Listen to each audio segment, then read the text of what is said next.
Murphy, how you doing, my friend? What is good? You guys have to bear with me because my computer has decided to have a meltdown today. Literally. You guys hear the...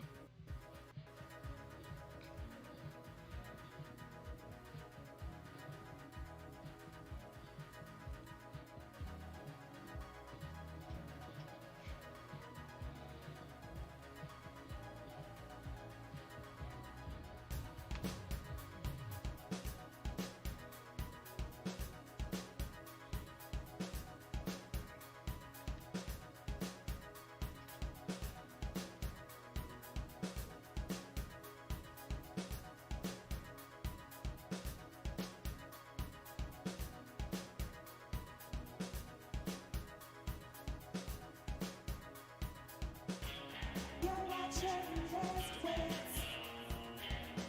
If you're playing in my way, just make sure that you tune in to Wits. You're watching Wits. If you're playing in my way, just make sure that you tune in to Wits.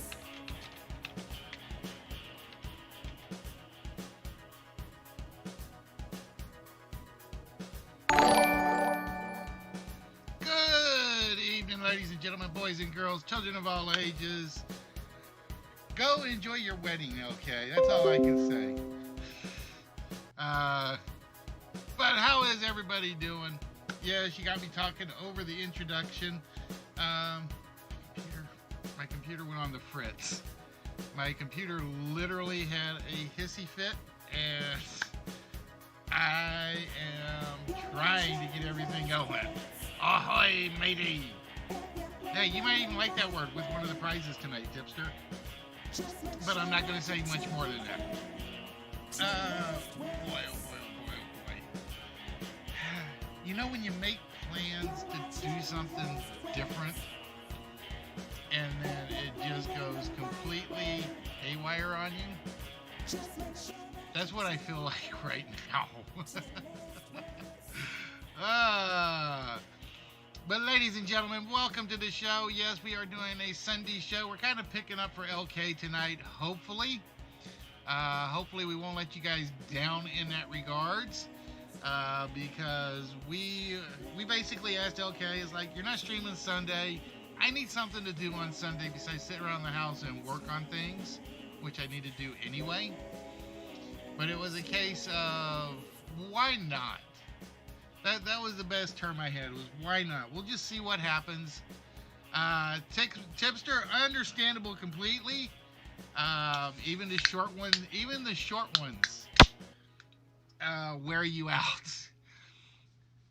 Because you notice you knocked off 2 rounds and it still went till 4 o'clock or 10 o'clock your time. Oh, wait a minute. Why did the introduction not stop? Why did my intro not stop? Damn it. There we go. We'll make things stop. We'll make things work. Oh, God. Yeah, it's like I get in there. I start Slobs, and Slob says, nope, can't start right now, which means basically PC reset. So I do the PC reset, and all of a sudden it just gets stuck. It basically says, nope, we're just hanging on the great big blue screen of Windows, and it was torture. It was torture trying to get it to come back up. It literally started about 7 programs that I had not intended on it on starting. So with that, we are going to start off.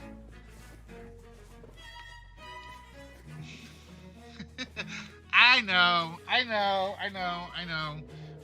said I gotta go run and get my cigarettes, and then I'm gonna be back quick as I can, and it just died. So with that, ladies and gentlemen, we are going to try to get into this as fast as we can tonight. And because of that, let's get a few things fixed. My slideshows are off. This is what happens when you basically reboot a computer. It resets everything. So we're going to start off fast and furious tonight. We are going to start off with the list, and we are starting off, no, we're not with a heart list tonight, thankfully. We are starting off, ladies and gentlemen, with any 10 Bruce Willis movies. I need, because you got to lower your expectations. LK's got to take a penalty shot. I got to come up with one of my own. So for today's first list, we are looking for any film Bruce Willis has been in, either as himself, as a character, as a voiceover, a voice actor. If it had Bruce Willis in it, we've got him in here somewhere. So, for instance, Jay McKibben gets us started off with The Whole 9 Yards. Now, I will say I have one movie in here you have to be very specific on because I didn't know he was in it. Kung Fu Panda, no, I don't think he was in Kung Fu Panda, was he? That's a good question. I'm trying to think. Was he in Kung Fu Panda? Die Hard, Sixth Sense, Armageddon, Sin City, Unbreakable, Die Hard with a Vengeance. And that's one of those reasons where I say, for Bruce, you got to be specific. Because he did a whole lot of sequels. I am going to say right now, I don't think anybody will get number 8. He's a voice in one of the... He's actually a voiceover in, if I got my memory right, because I will tell you there's one on the list. I think there's 4 he did voiceovers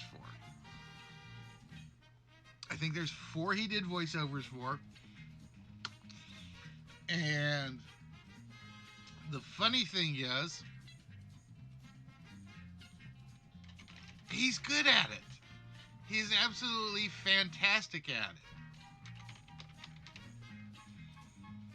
Fire Bubble with Pulp Fiction and a Gimp. Mercury Rising, which I still say is a better movie than it should have been. And for whatever reason, my timer is not going. So,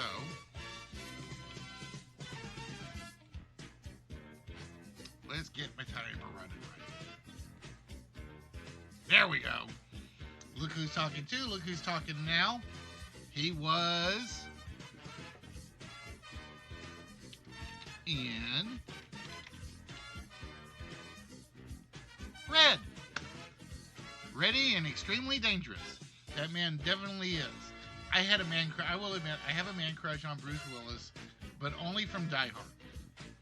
Just because it was the hairstyle. And anybody that mentions gets Roy Rogers mentioned to him is always a plus in my book. It was, Fire Bubble, you gave it to Cooter. You stole it away from him. Over the Hedge, RJ. Yes, he was in Expendables. He was in Expendables 2. I don't remember if he was in Expendables 3. I'm not sure. But today, hopefully, ladies and gentlemen, we're going to do a little bullseye. I have been busting my butt trying to get my control panel working. And for those of you that don't know, we do everything a little different around here. We do a lot of PowerPoint stuff, so I can't get PowerPoint attached to Twitch. So thanks to LK, we kind of learned how to get the forms working within reason.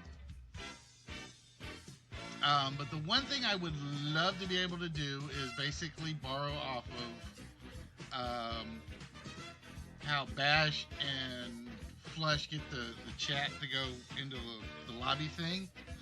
But I really don't want to relearn JavaScript. So a lot of our games start off basically 2 games in one. Rugrats Go Wild. uh,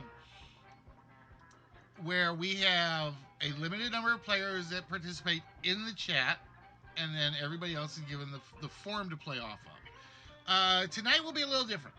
It was sort of like That's the Question last night, where it will be open, but it will use the forms within reason. So, for tonight's first main game, if I have the command right, I think is that. Unbreakable Hudson. I still want to know when Unbreakable 2 is coming out. I want Unbreakable 2. I have heard that it is on the table again. I don't know. Death Becomes Her. Not there. So let's see. We are down to 5 left. And again, 2 of these I'm going to call hard. I'm going to call 7 and 8 the hard ones. Everything else I think is gettable if you don't think, well, I can't say you can't say blockbusters. I got 1 blockbuster in here. I got 2 hard ones. 2 I would call, or 2 I would call cults. 1 blockbuster. And 1, I'm trying to think of what I would call this one.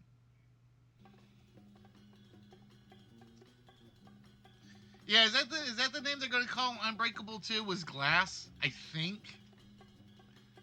Because they wanted to do Samuel L. Jackson again. I want to know when it's coming out. I want to see it. See, I will. Glass is out, isn't it? It is. If it is, I missed it. If it is, I'm going to be very mad because I did not see it. Glass was last year?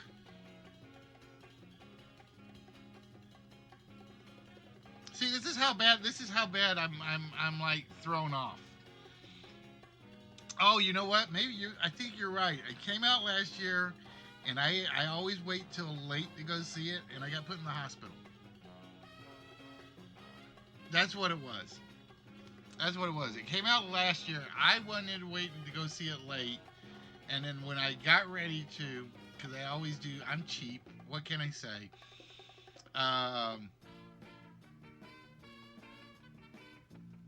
Yeah, I ended up getting in the hospital right when my plans for that were.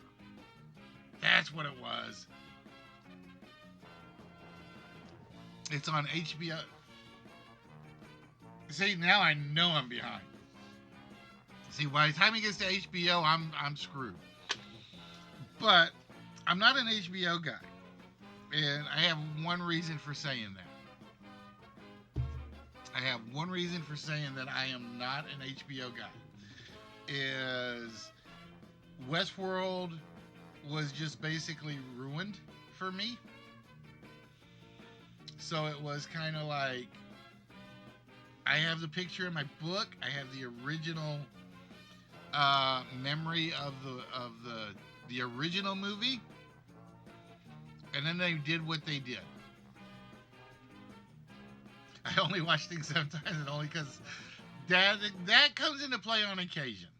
I have God knows how many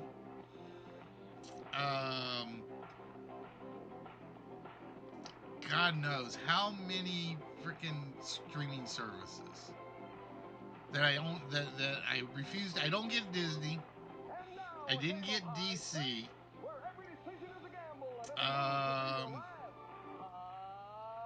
What was the other one I didn't get? So I got so many of them, like on my app, on my phone, on my TV. Yes, cameos will count, Cooter. If he was in it, even for a second, and whether he was credited or not credited, because I think he had a couple of movies he did where he was not credited for. Like I don't think he was credited in Expendables. Which television game has 10 players And shows you what after the question. for $10,000? I'm trying to remember. There was one other one I can think of off the top of my head. I can't mention. Yeah, exactly. It gets scary, Fire Bubble. We are doing energy, just straight energy drinks at the moment, Cooter. Just because I needed it, because I was getting mad at my PC. Let's see, we've got Netflix, Prime, Hulu, Tubi,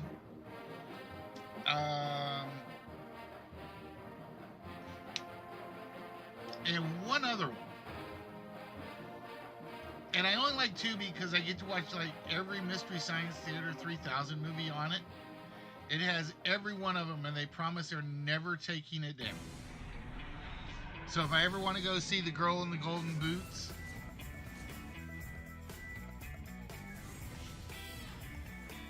well, what it is, Firebubble, is I have about 87 game show themes. So everything you hear in the background is a game show theme from something. Like I said, I am trying to compete with the Brits. Have I seen Manos: The Hands of Fate? I had it on and I fell asleep during it. I had it. I was watching it, and I passed out while I was watching that.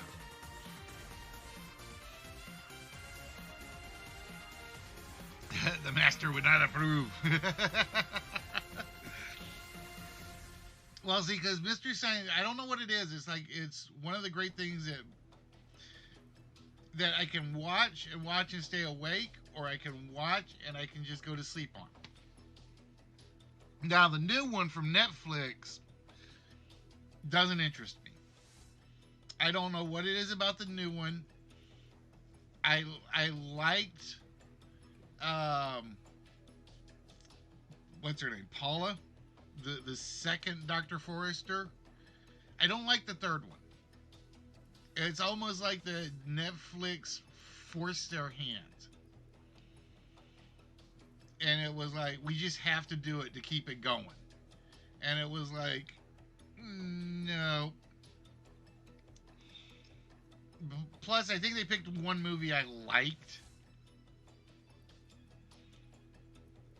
I got a buddy that has a life-size Bruno Seagram's Golden. I will tell you the best display I almost ever picked up, Venom, was from Target. And this was back when Pirates of the Caribbean hit the Lego set. Because you know how Lego they'll do a series for a movie, then they'll do a series for another movie, then they kind of spread it out a bit. That's one reason Lego will never go out of style, is they don't push them all on you right at once. Yes, you can, Cooter, if you'd like to. Who would you? Oh, Murphy getting. This is probably, I will say, his weakest entry.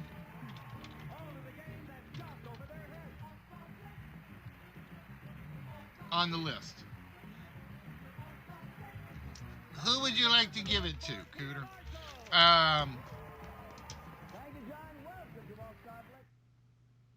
But so they were doing. I'm at an auction. Whoever guesses the closest number out of 1 to 1,000. All right. Well, we will write a random number down, unless you want to do one yourself. So I go to auctions. That's where I get a lot of my prizes for you guys. And what happened was, I go to this auction, and it's a really old, rundown store or house, and it's literally they're cleaning it out. Well, I'm picking up die-cast cars. I got a couple of good things out of it, and one of the things I wanted was the Lego Pirates of the Caribbean display set. This was a 4 foot by 4 foot display case with the entire black pearl built with the Lego figures on it, and I wanted this so bad. I'm not much of a Legos fan. I'm not. It's like I'll pick up Legos for prizes, and I'm like, this is it. Well, I wasn't feeling well. I was not feeling well at all. So, and it's like 120 degrees out when I did this night or this day.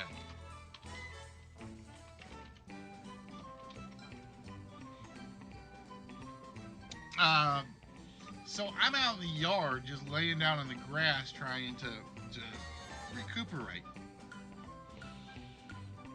I finally get back up. I haven't fallen asleep, but I'm like exhausted. And they just get done with the room that the Lego set is in.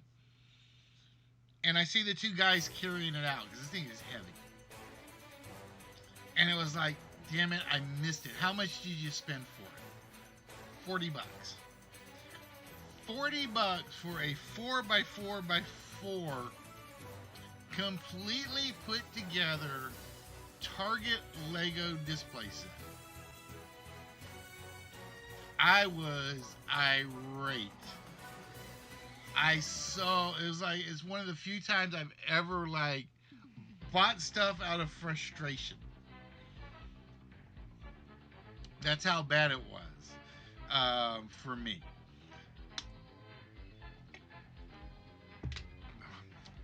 All right, guys. So we are still looking for 4 Bruce Willis movies. I will tell you, 2 of these are very hard. One of these is a cult, and one of these is a very good parody. So there are your 4 hints. 2 of these are really hard. I think one of them is a biography or a documentary. I'm not sure what the second one is. Oh, and we have Kegler getting Loaded Weapon 1. It was indeed Loaded Weapon 1. Let me go see what this one is. I gotta go see what this one is.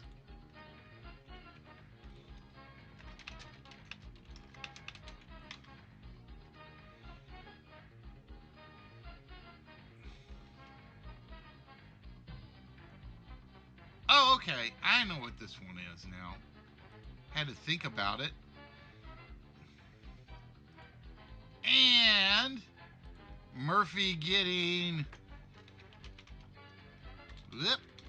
I gotta learn to type. My camera's like right in front of one of my spots I need on my screen.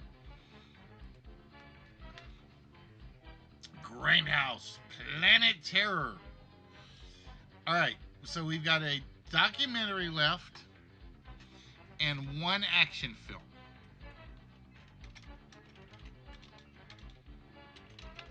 I think it's a documentary. Let me make sure.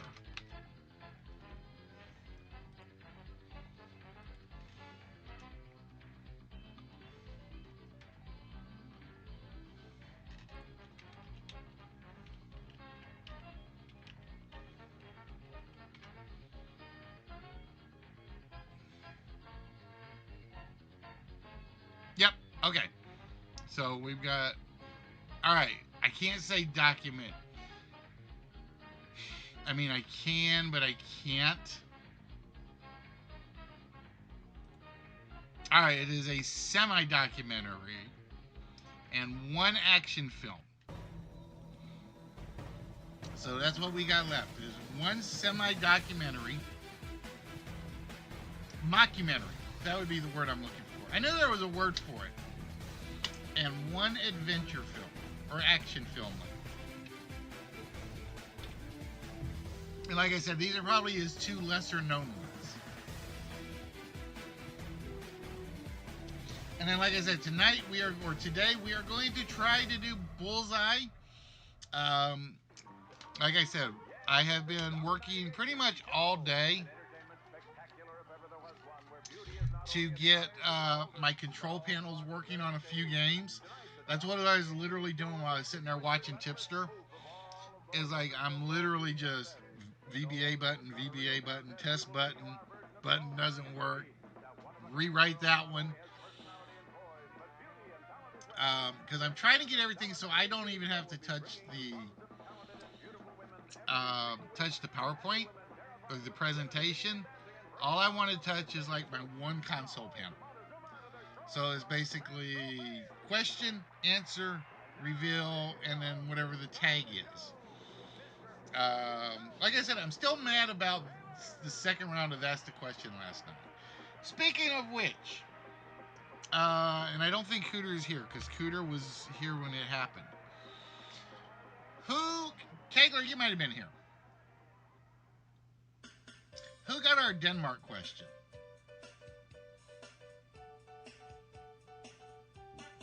Who got our Denmark question last night? You did, Guapo? Okay. Because I realized I misplaced the label.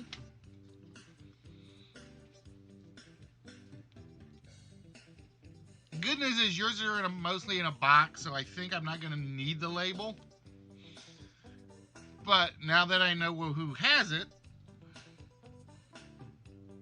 that'll make it easier for me. It was like I got up this morning and I came downstairs and I looked and it was still on the prize table. And I was like, what did I do with the name? And it was like I was already in the middle of programming and reprogramming. I didn't want to go back and pull up the video on demand because it was... I could see the computer slowing down that point in the morning. I was hoping it was going to make it through the rest of the day. It lasted long enough to watch Tipster, and then I come back home I come back from the store, and I started, like I said, I started up Slobs. Slobs doesn't start. That's my first warning sign. And it's just, nope, okay, PC restart. So I kind of forced Tipster to have to vamp for 30 minutes. And I apologize, Tipster. That was not my plan. I had everything ready to go. I was like, he's in round 6. I'm going to start it up. And it's called technical difficulties. And boy, howdy, do I have them. All right. So far we have, and I am just writing these down so I got them. Murphy, Cooter, who actually gave away his slot to Kegler. Kegler picked up Cooter's slot. Then Murphy again. And then Jay McKibben. Firebubble. Then Murphy. El Guapo. And Kegler. So we got the 2 left that we're waiting on. So we are looking for, ladies and gentlemen, our 2 last Bruce Willis movies. I will tell you, number 8 is a mockumentary of sorts. And number 7 is one of the action drama ones he did. It is probably his least known action drama film that I can think of. Because everything else that Bruce Willis does is always a hit. But I looked at the list and I'm like, I don't remember this film. And there's always 1 or 2 that I get stuck on.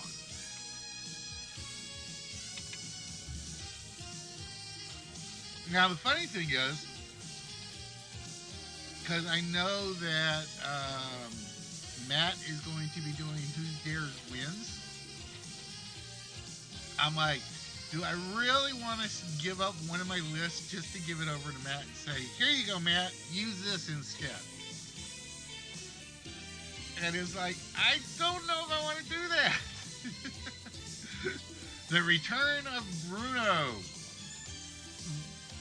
Okay, I said Death Wish I thought was one of his worst. I'll put Bruno beyond that one. Next to Hudson Hawk. That's adequated. I don't remember that one. I'll have to think. All right, so we are down to 6 minutes on the list, ladies and gentlemen.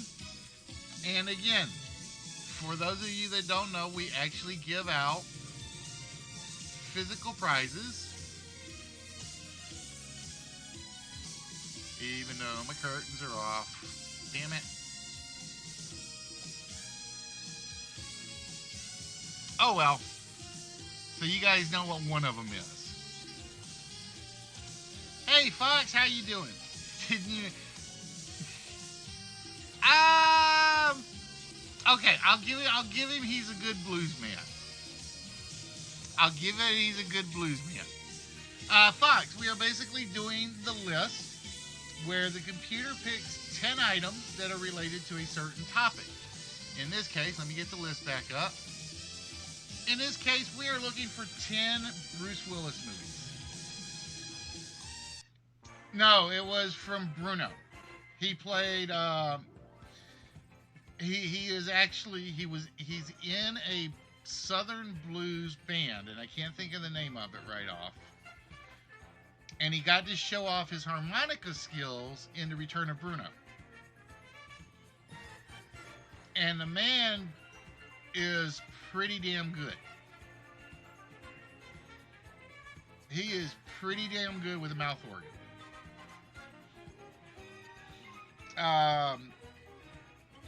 They even put out one CD,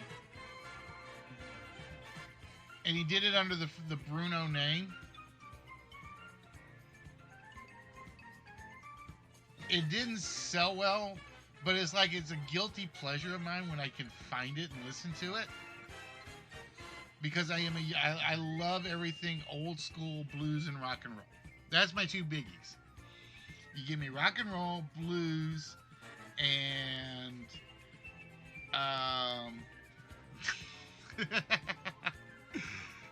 yes, that's true. That's true, Venom. It does depend on how strong your drink is. It does affect gameplay. So we're basically looking for the last two Bruce Willis movies that the computer has chosen. Again, one of these two is a mockumentary.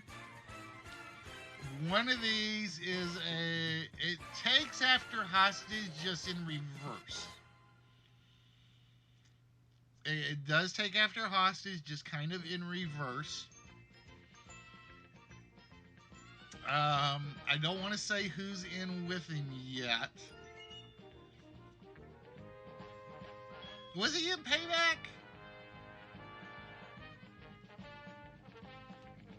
Let's see. There was Mel Gibson, Alan Arkin.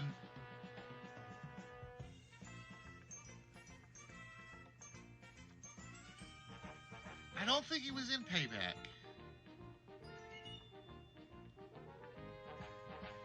I don't know. I know I've got the entire IMDb thing in the file because the movies are the easiest to do. Was he in Fast Food Nation? Might have been, but I don't consider Fast Food Nation a mockumentary. I consider that one a documentary. He's not in my kitchen.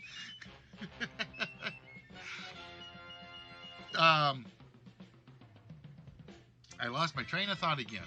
Whee! Off the rails. I was going somewhere with this.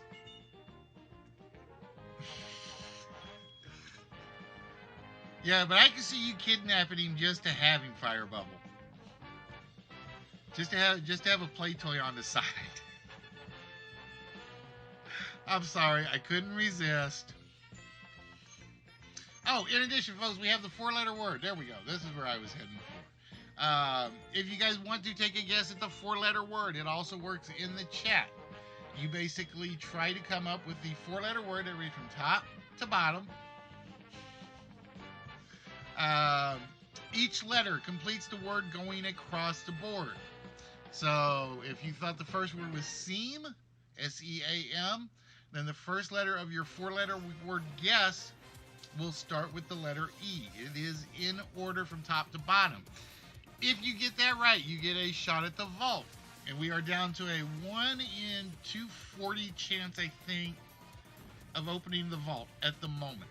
I didn't do it. I meant to do a count last night, and I didn't do that. In addition, guys, because we filled up the last bit pack, which is over there. I keep pointing the wrong ways. Left, right, left. Packages will be start going out next week. Purple Army is at the top of my list. Mark is at the top of my list. Guapo, you are also at the top of my list on the must be done before Tuesday. That's my goal. Because I need to make room. I'm running out of room for boxes and prizes. I gotta go pick up some more boxes too. That's my other thing. That's always the hard part, is finding boxes. That's part of that's the one thing we do with the bits and donations, is basically we buy boxes, postage, and prizes.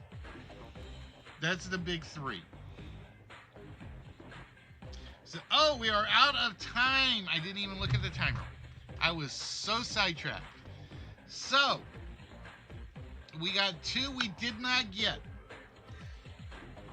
Number 7, a cheese curd burger. I'd rather have Red Robin. I'm a Red Robin sucker. They cannot make a sandwich bad at Red Robin for me.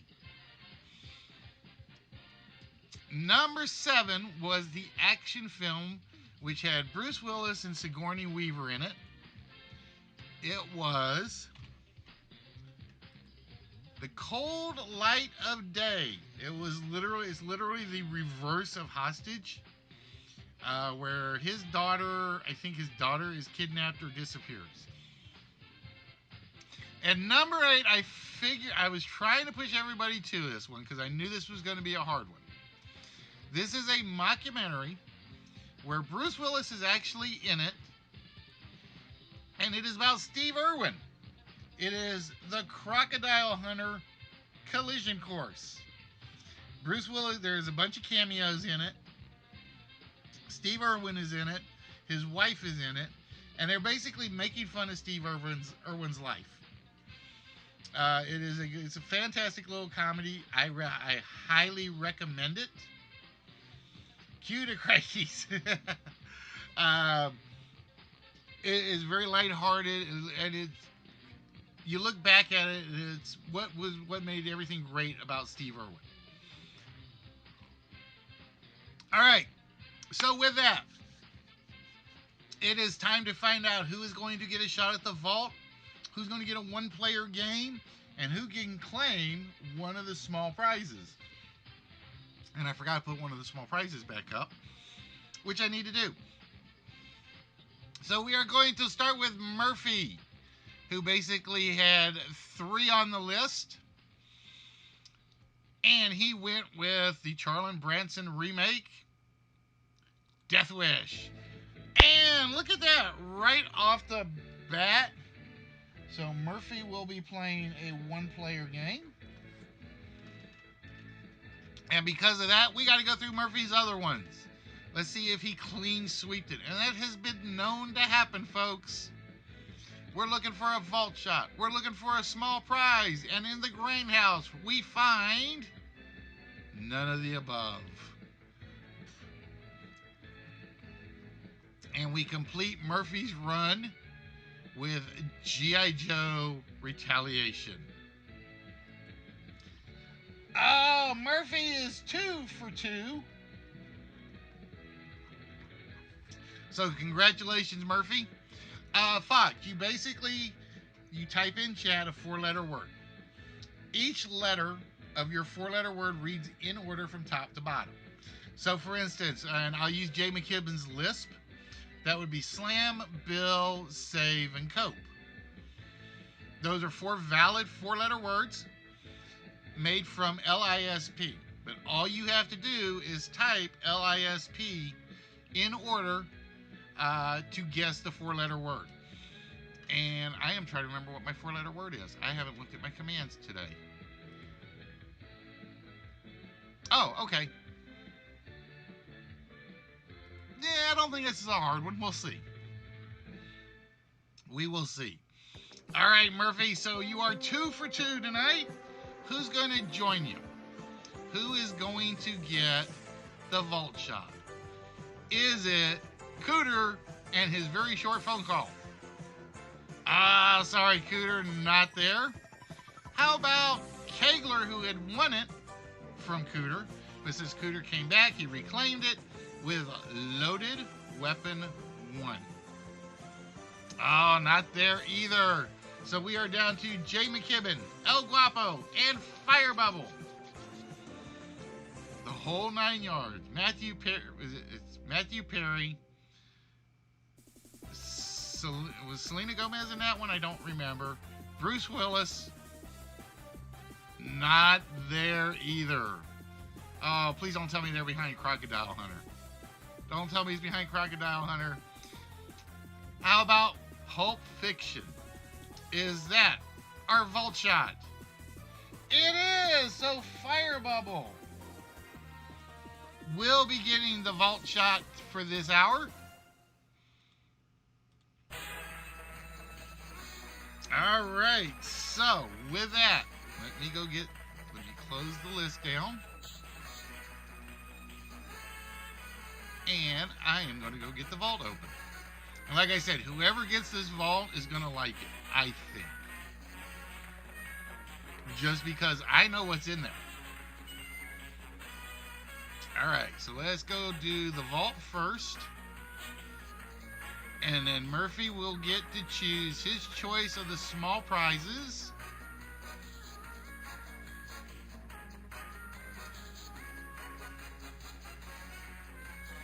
Like I said, I've been building this vault up for a while in my head.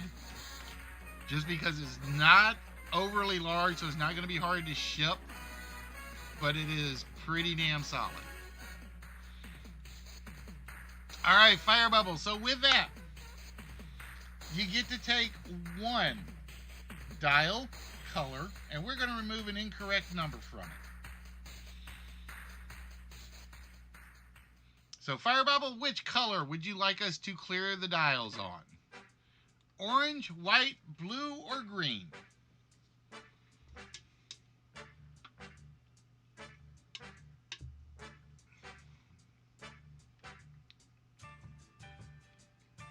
Yes. The one-player game will take place if you sub on this one. It's telling her she can't type in chat? Hold on. Why can she not type in chat? I do not have any mod set up on this.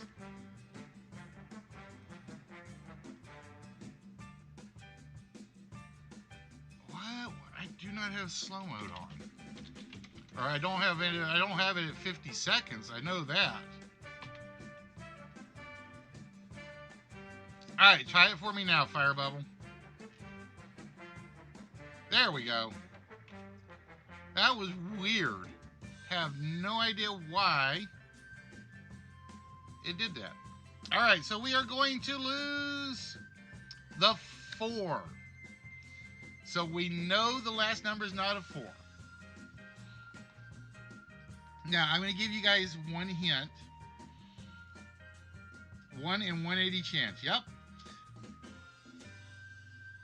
They have tried all the 4-digit identical combinations already. I have one player, his first guess is always 1701. And then he starts working 000, 111, 222, 333. To my knowledge, the 9999 and the 1111 have already been chosen and eliminated.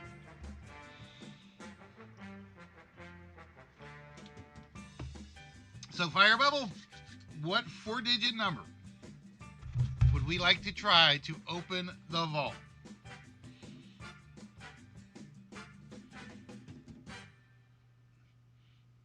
Well, if you think about it, Brian, it always starts at 1 in 10,000. That is the worst odds you can have at the vault. Because there are 10 numbers to a dial and 4 dials. That is better odds than any lottery that I know of. All right, we are going to go for 1-5-1-9.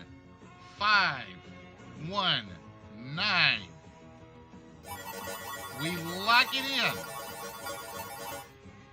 And we hear. Ah! And again, I don't know the combination vault either.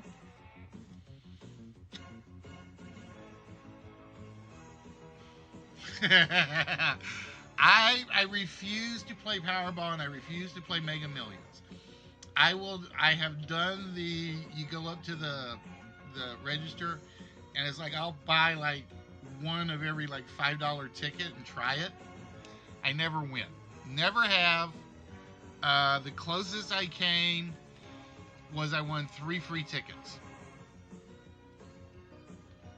Yeah, pretty much. Lottery's a tax for being bad at math. Or as one of my uncles used to say, the lottery is a tax on poor people. I know that sounds bad to say, but that's how he believed it. Venom, that is part of where this came from. This came partially from Dreamhouse and mostly from ITV's The Mint. I am a huge fan of a lot of the British game shows.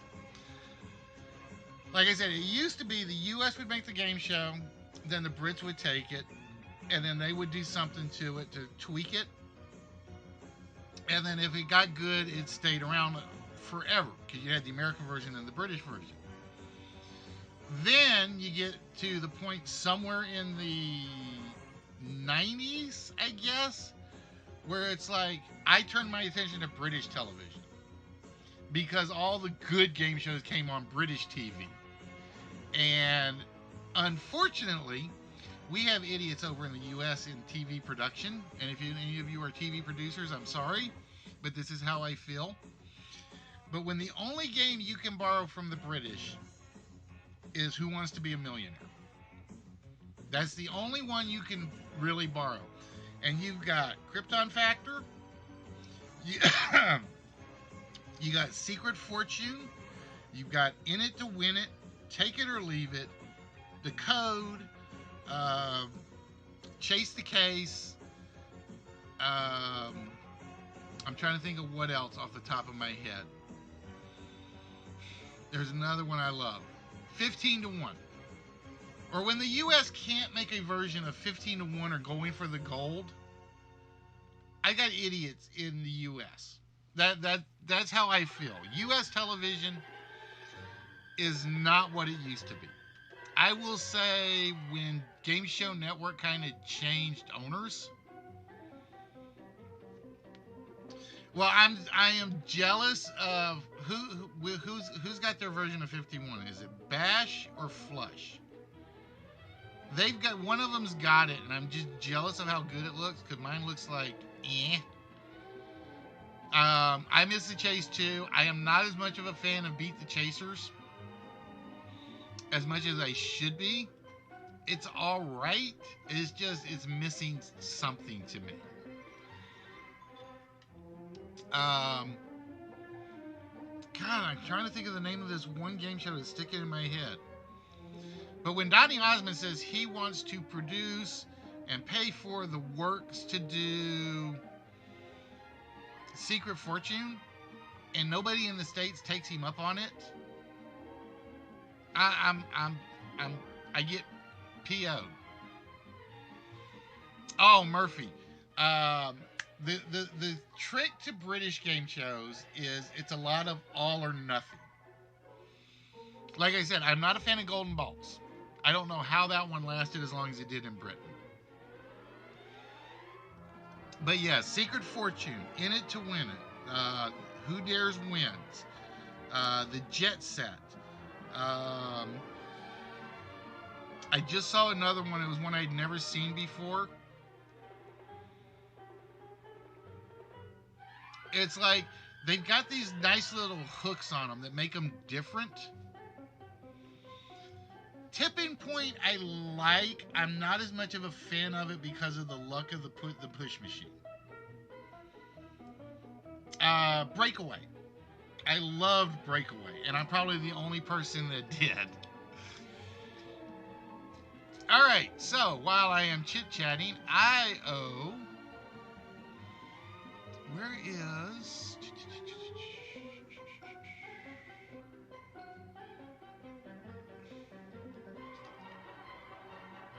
Oh, it's like I'm a fan of Wonder Ball. I actually have a version of Wonder Ball I made off of viewing one episode. Bum, bum, bum, bum, bum, bum. No. All right, I got one for you, Murphy.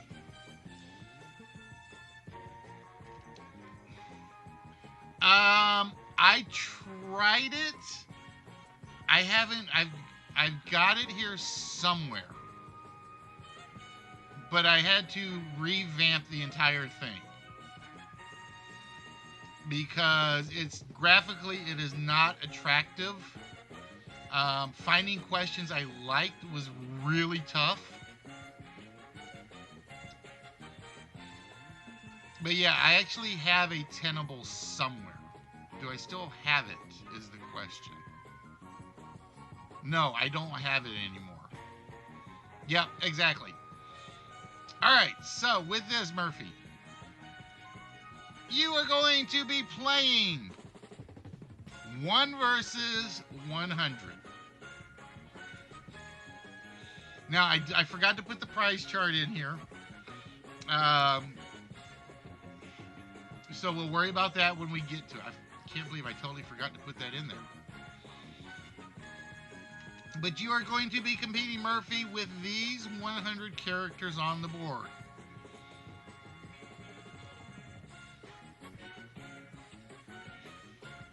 Oh, Duel is vastly underrated. So, Murphy, what we are going to do is basically the same rules as 1 versus 100. You are going to get a question. As long as you get questions correct, you keep playing. If you miss a question, that is the end of your game. You are the 100 characters on the board are going to basically try to answer themselves. It's basically computer randomization with a little bit of logic thrown in. Your goal is to beat all 100 players. All right? If you can get to 100, I have a decent prize for you. I will give you 10 points per 10 whammies per person you eliminate. And then we got the decent prize, and I've got one small prize at a certain number, but I'm not going to tell you what that number is. So with that, Murphy, here is your first question. With which car manufacturer did Colin McRae win his first Rallycross title?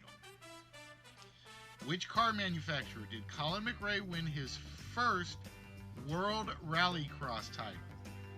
Was it with Isuzu, Ford, or Subaru?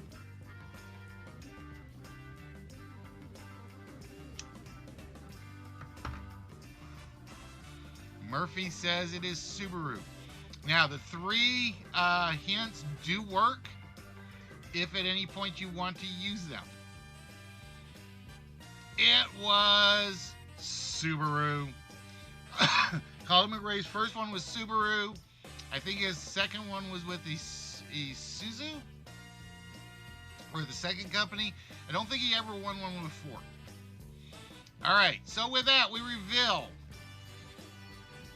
you just knocked out 28 mob members, including Sylvester, SpongeBob, and Patrick. You did not knock out Homer yet, though. You still got to beat Homer Simpson. Ironically, I think Homer is the one character that survives almost all my playtests. And I don't remember where some of these come from. I'm trying to remember. Russ helped me put a lot of these characters together. Or I gave him a list of shows, and he went through and he was finding characters we could use. All right, Murphy, your next question.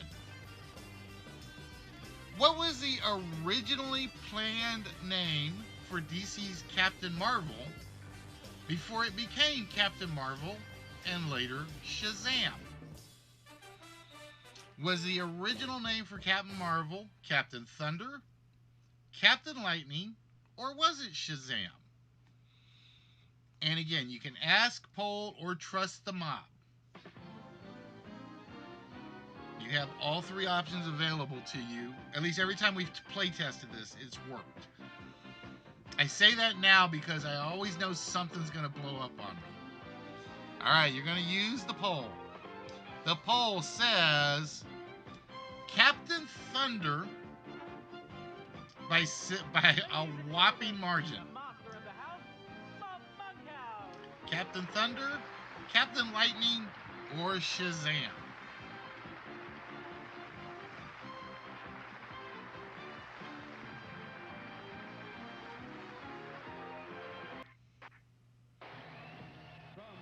All right, you are going to go with the mob.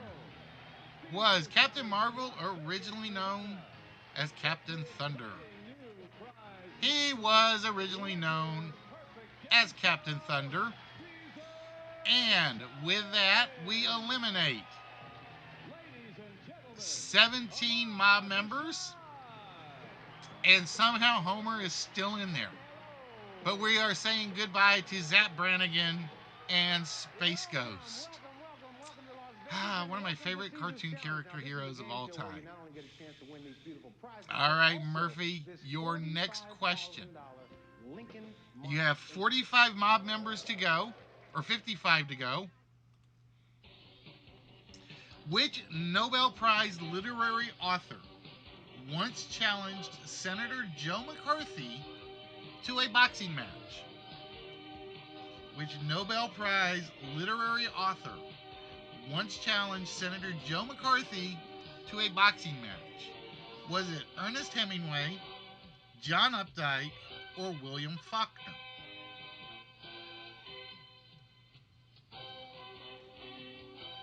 And again, you have the ask, which will get rid of one wrong answer, or you have the trust, where we can take the best answer from the mob.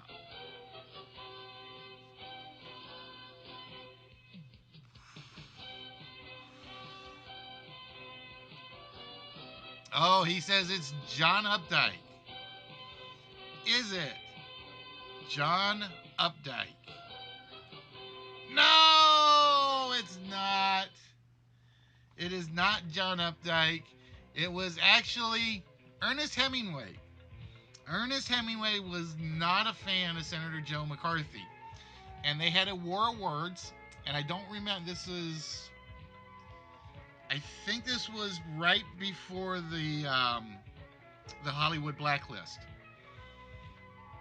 And Ernest Hemingway dared McCarthy to basically fight for what he believed in, and said that if I'll, like I said, it got nasty. It was a nasty, nasty contest, or war of words. But you did knock out 45 victims. So, as promised, 45 times 5 is 225 whammies for Murphy. Ta-da! So we do give you whammies for that, for getting as far as you did, Murphy. But we did not make the cut. You had to get it down to 1 versus 35 for the small prize. So you were 20 off. All right, so with that, we are going to exit out of that game. We're going to close that out without a save. And I still owe Murphy a small prize. So with that, Murphy, why is curtain 2? I mean, you guys already know what the other big prize is. So, Murphy, you have your choice of the standalone Hot Wheel, the Nightlight, the Deep Space Nine Star Trek figure, the Dark Horse comics. That means I think there are 3 comics specifically from Dark Horse in there. or I will give you one of the mystery Hot Wheels. It's basically one of the sealed. I think there are like 225 of them they made in a series, but I don't know which one because, like I said, the box is behind me, and I forgot to put it up there. It'll be whichever one is like right at the towards the front of the box.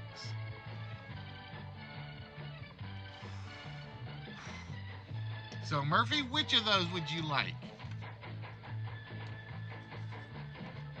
All right, the mystery Hot Wheel it is. And with that, my friend, we go back into the mystery box. And we pull out. What a pull. I like this pull. This is the 1958. Whoop, get back. Let's do the right one. There we go. The 1958 Chevy Corvette. This was ironically, is number 69. It was from the Race to Win set, where they would have, back in the day, they would let you like get a code and you could win stuff from Hot Wheels. I don't remember what you actually won though. But that was the one that was on the top of the list. So that, Murphy, is now officially yours. And I'm going to leave that up here for now. All right. So with that, I'm going to do one more thing, and then we are going to go pull up the Blockbusters. Or not Blockbusters, Bullseye. So give me a second. This will give me a second to get my act together.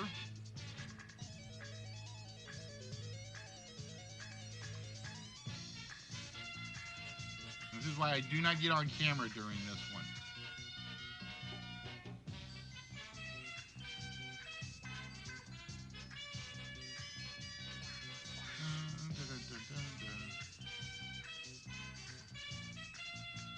And this is one I have not cleaned up like I thought I had, but that's all right. Thank you, Guapo.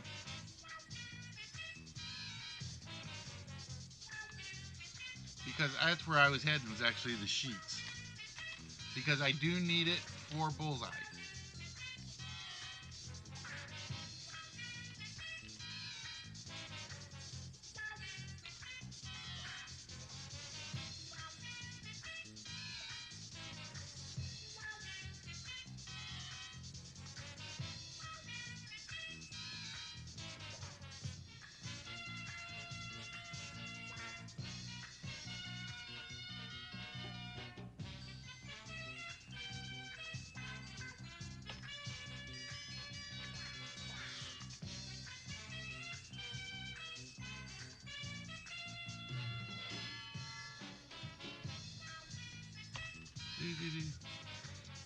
So you guys can put your guesses in the chat or in the form. Either way will count. Either way will get you whammies if you are correct. First person gets bonus on the sheets.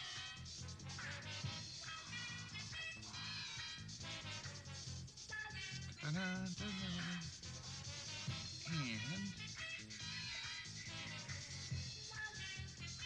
I gotta go find my bullseye command. What is my bullseye command? Oh.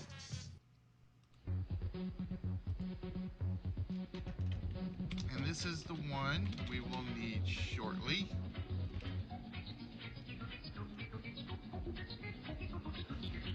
Wow, that was close. Like 7 seconds difference on the timer. And that we will need very shortly.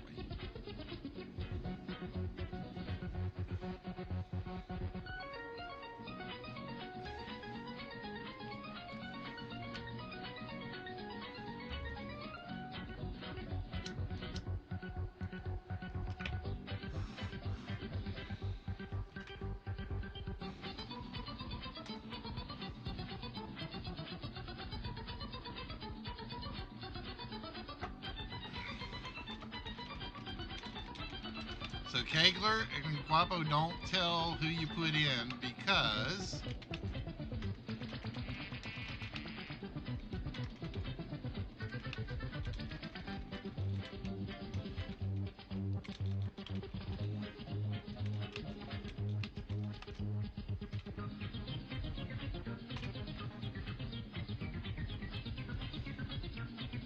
they were that close. It was like less than a 10-second difference. I'll do both.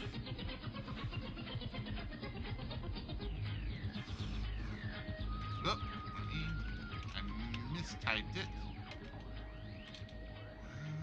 Add. I always get my commands wrong. There we go.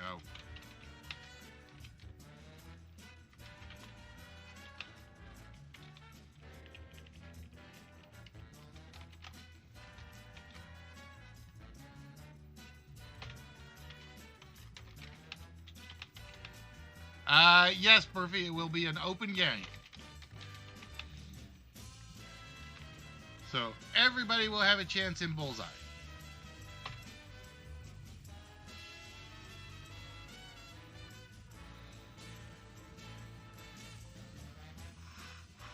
Because I figured since we're kind of like covering for where LK normally does Tringo, I figured it was only right if I made sure it was open tonight.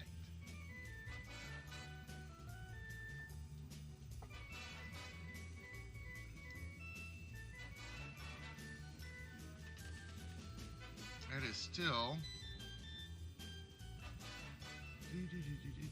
There we go.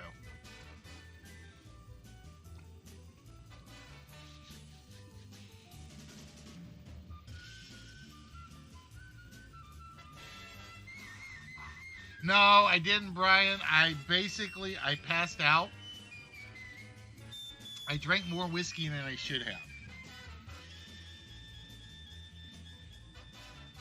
I drank way too much whiskey, and it was like I'm sitting there and I'm like I'm waiting, and I looked up and Jeremy hadn't started yet, and I just felt my eyes like collapse in front of my head. No, like I said, I promised Jeremy I was going to show up, and I felt bad that I didn't. But then I would have done a song where you guys would have all drunk. I've been doing something like Thunder Rolls or The Dance. Just because that's the only thing I can really ever sing without breaking anything is slower countries.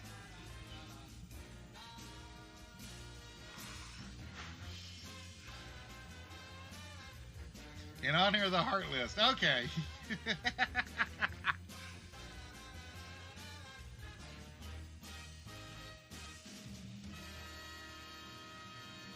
We got more guesses, and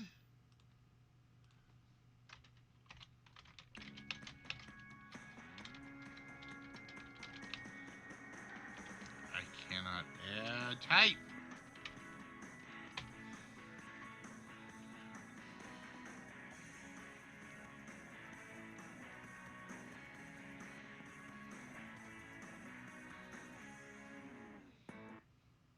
I bet it was heart-wrenching.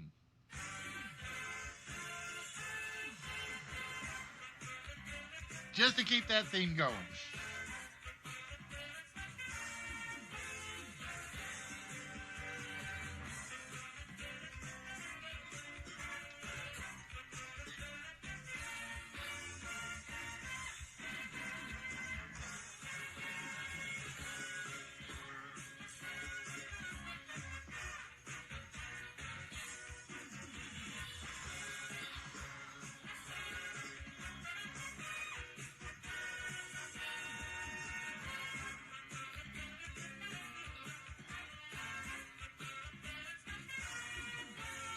This man had all the luck in the world in the Wild West because it was said he never was even injured.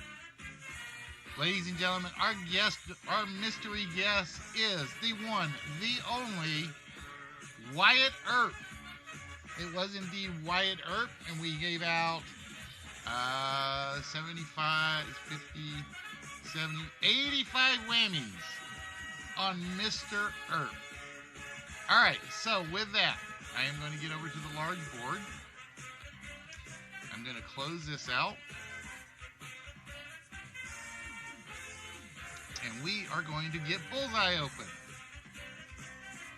And for Bullseye, I have to do one thing. Ta-da. We actually have to turn the music off for a second. Because it's not just right not playing Bullseye.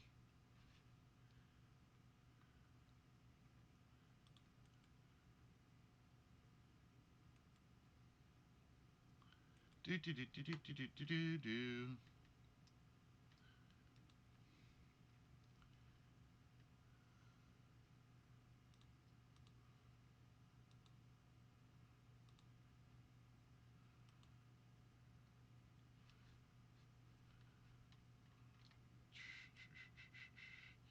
It's not right playing Bullseye without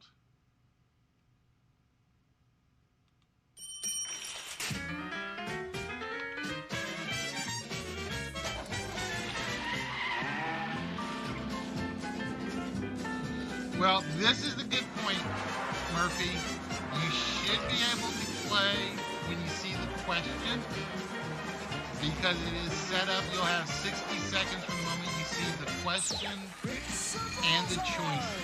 And here's your host, Jim Bowen. Good evening. All right, so everybody that needs the sheet, that's the form. And I am going to get over to that and get to my Bullseye form.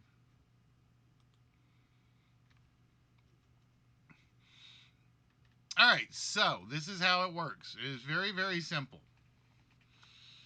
Once you're in, just let me know. But we have 8 topics on the board. The 8 topics are beauty queens, spiders, gemstones, zodiac, better known as, insects, musicals, and sitcoms. And I'm going to turn this down just a smidge. The computer will throw a random dart at the board. Think of the computer as your dart throw. If you guys have ever seen the game, is literally normally the guest would pick a category. That's what the dart thrower would aim for. But in our case, he just basically picks a random category and point value. It would help, Murphy.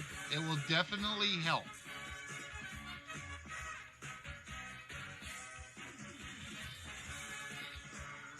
Let me know if you guys can't get to it. Is there something in the yellow? That is... No, the only thing that's up there is basically it's the topic. And I clipped out something that I probably should not have clipped out.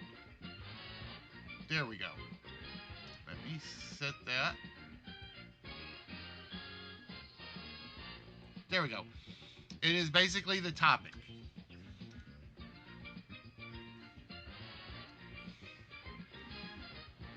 Okay? So, whenever the computer throws the dart, you guys will see the question pop up. You will see 4 possible answers. The top answer on your form is A, the second answer is B, the third answer is C, the fourth answer is D. When we get the question and the answers appear, a 60-second timer automatically kicks in. You have 60 seconds, that's that little timer in the corner, within of which, where did my sheet just go? There it went, okay. To put in your A, B, C, or D. If you are right, you will score the points for the question total. No ifs, and, or buts about it.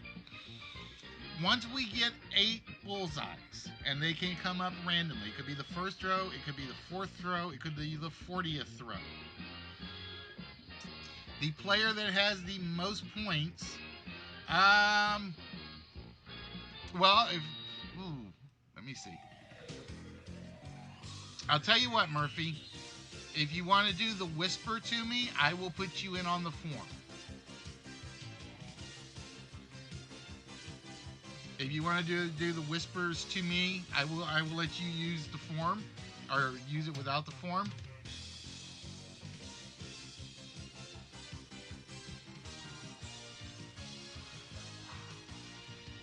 So yeah, you can do the form, which is the easiest way.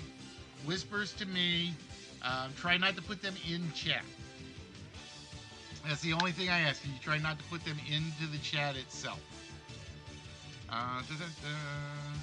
So, with that, ladies and gentlemen, if you guys are ready, I am going to... Did I hit... Yeah, I hit start game because it's highlighted. Okay. I had to remember if I hit it or not. The first question, topic, and answer combination is... And it's a bullseye right off the bat. Identify the primary birthstone for the month of September. Identify the primary birthstone for the month of September. And as you guys can see, the timer automatically kicks down. I got Fire Bubbles. I got Brian's, Guapos. Yes, it goes A will always be the top, B the second, C the third, and D the fourth. And the reason I do that is because the computer chooses them at random. So I couldn't put question 1 and these 4 choices.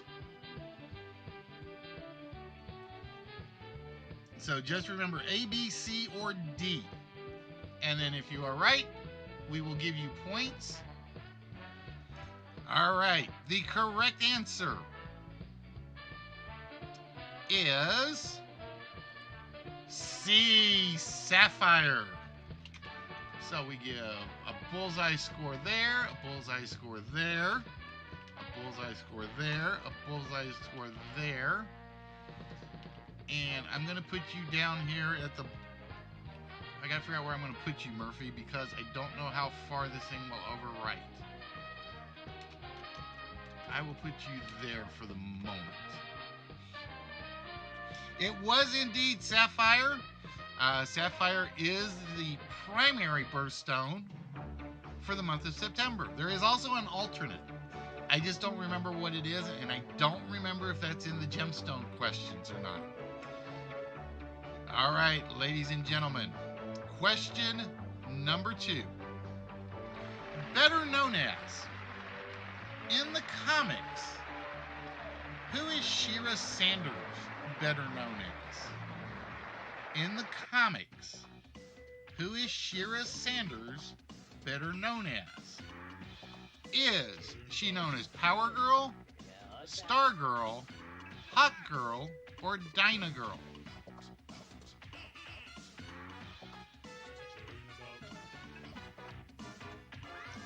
In the comics, who is Shira Sanders better known as? Is she Power Girl, Star Girl, Hawk Girl, or Dyna Girl? And this is a 50-point question.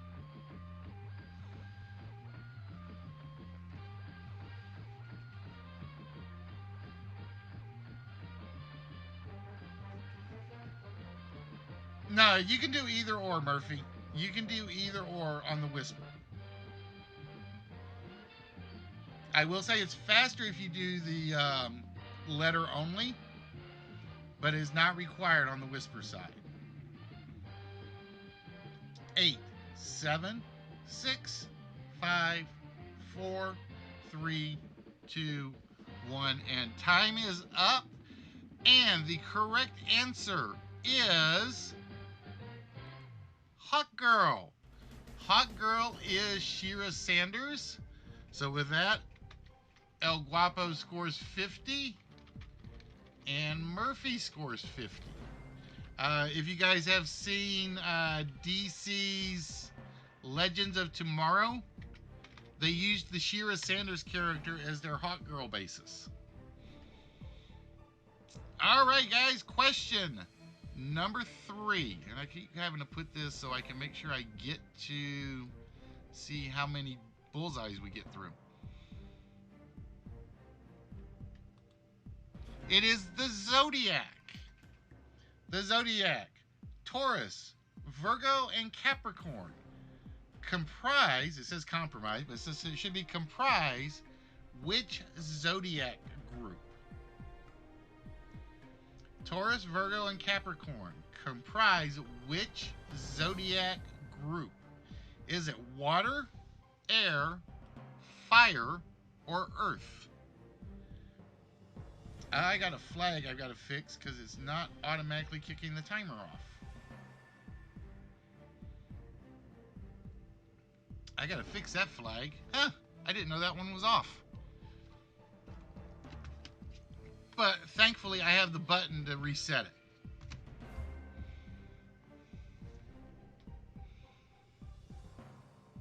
Taurus, Virgo, Capricorn, I keep reading it like I got it written. Comprise which zodiac group? Water, air, fire, or earth?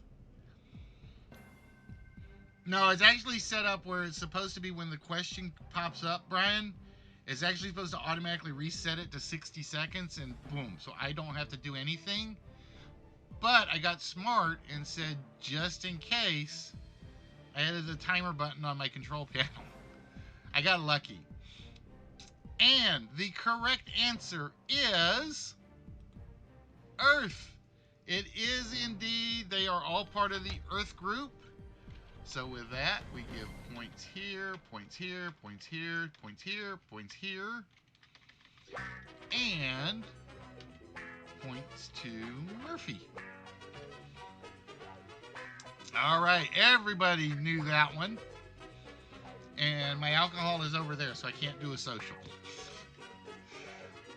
The next question is Gemstones for 10. Name the primary birthstone for the month of May. Name the primary birthstone for the month of May. Is it the aquamarine, the amethyst, the peridot, or the emerald? Which of those is the primary birthstone for the month of May? And while you guys are doing that, I'm going to go find my alcohol bottle. I feel lonely without it.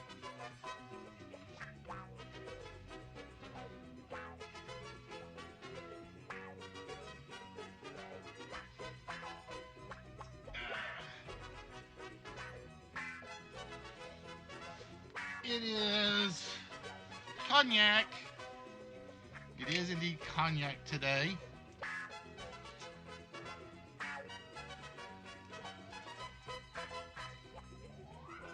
Providing it wants to open like it should.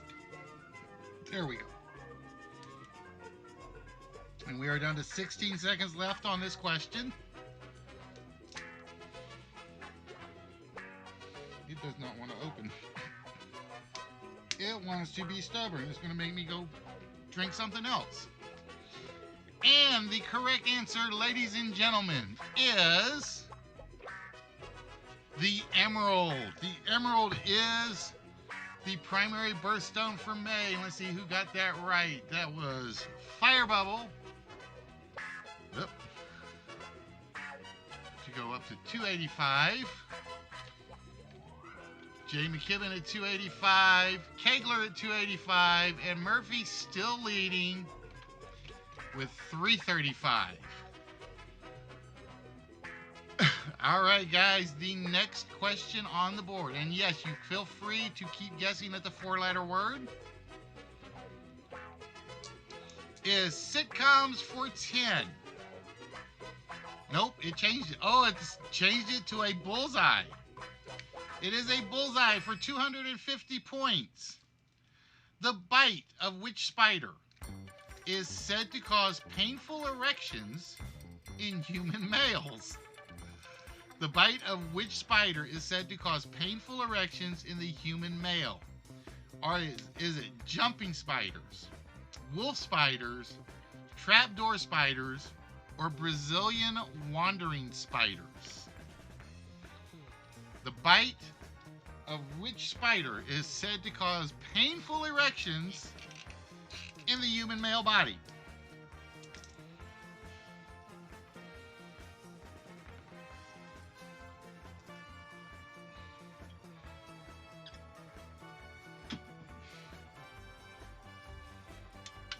In the last 4 hours, call your doctor and probably call the Undertaker. Can't wait to team up on Tuesdays and Thursdays. All right, we're down to 20 seconds.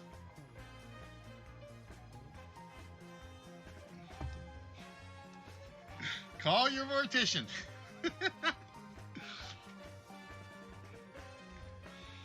All right, so let me know if I'm going too fast or too slow on anything, guys, because like I said, I am pretty satisfied with the 60-second timer. The correct answer is the Brazilian wandering spider. It is a monstrosity to be sure. And with that, everybody nailed that one. 250, and let me do this. Because now I gotta do the math in my head. 535. 250 is 530.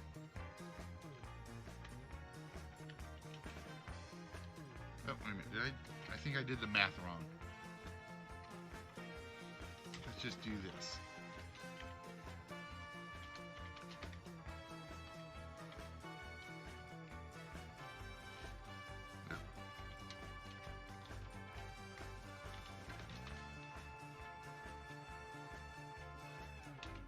Oh, dang it. I can't type. There we go.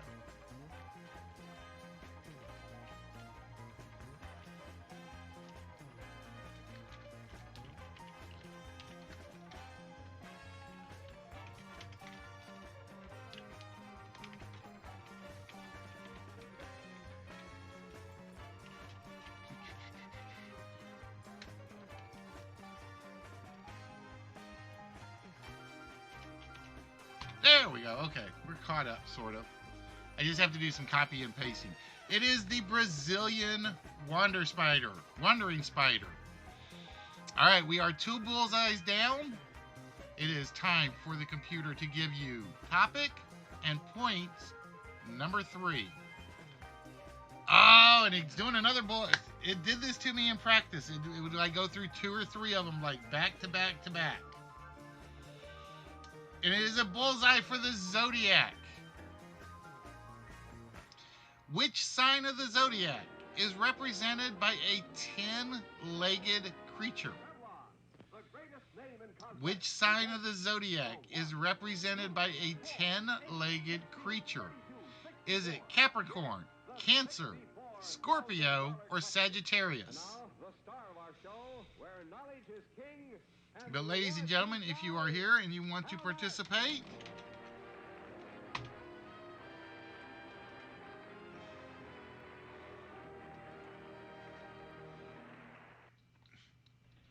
so yeah, guys, like I said, let me know if it's going too fast, too slow. Do I need to bring it down a little in terms from 60 to 45? Those things help me out as much as anything. Because my goal is to get all my games running where I just have to run from one control panel. And then I don't have to touch the presentation at all. Because if I have to touch the presentation, it kind of like, I will occasionally press the wrong button. If you guys have ever seen me do Wheel of Fortune, I have regularly been known to give people wrong letters.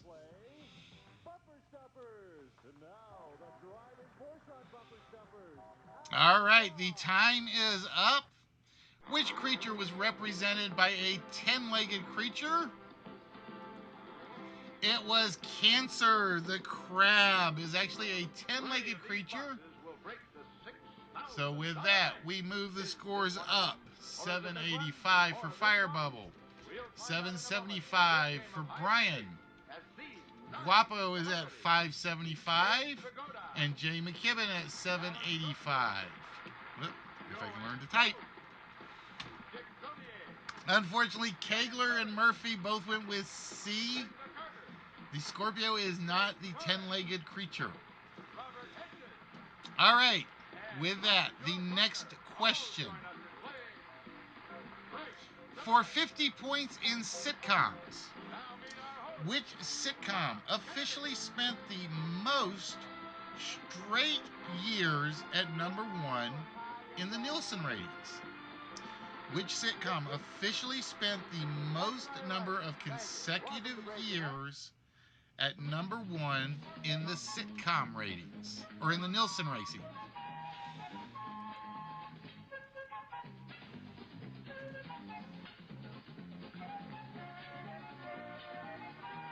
And the best part is, if I forget the answers to these questions, right now I don't know them because I did not put the. All my other ones have the little box on it that says this is the right answer. This one does not. So I'm basically waiting as long as you guys are on certain questions. Which sitcom officially spent the most years at most consecutive years at number 1 in the Nielsen ratings?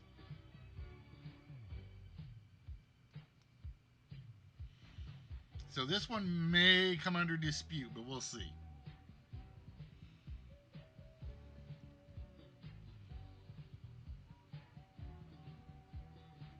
All right, the timer is up. The correct answer is All in the Family. It is C. All in the Family was a number 1 consecutively 1 year longer than I Love Lucy was. I think I Love Lucy had the second most. Cosby Show was way down the list, and Big Bang Theory wasn't around long enough to even make the top 4 to my recollection. Ironically, that's what you call a reverse social. Nobody got it right on that one. All right, so with that, let's forget about sitcoms, right? And we are going back to gemstones. The primary birthstone for the month of August is which of the following? Yellow topaz, rubies, amethyst, or peridot? The primary birthstone for the month of August is yellow topaz, rubies, amethyst, or peridot.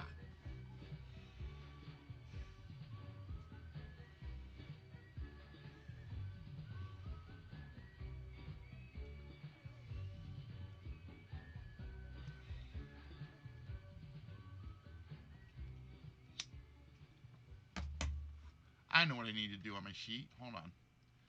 Now that I think about it, I should have done this ages ago.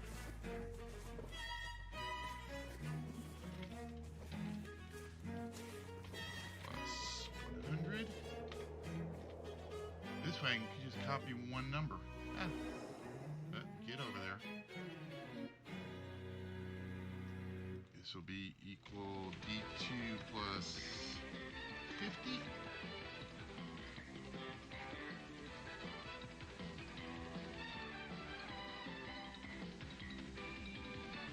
Equals D2 plus 25.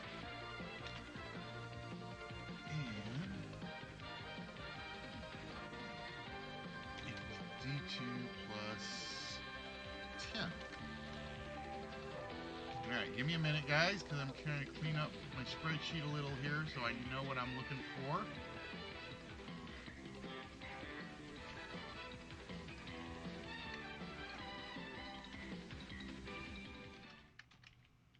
And this This way I only have to copy one number over. All right, the timer is up. The correct answer for the birthstone for the month of August is, and the only one I know it's not is A, because I know that's mine, is D, Peridot.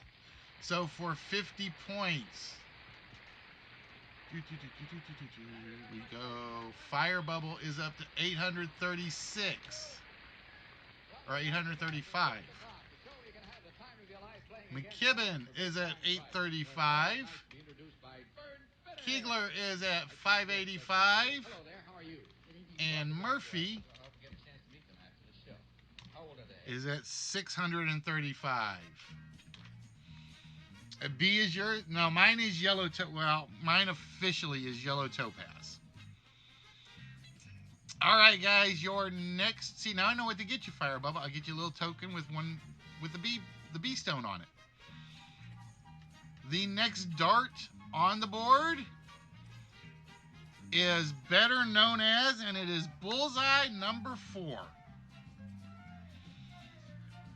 By what nickname is the CF-105 Canadian jet plane better known as? CanCon of sorts.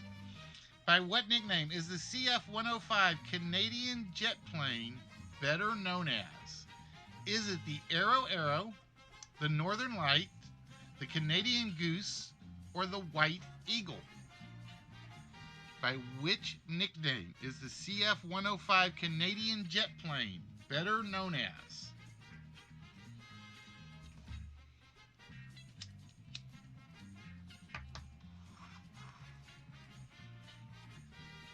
All right, we got Murphy's guess in.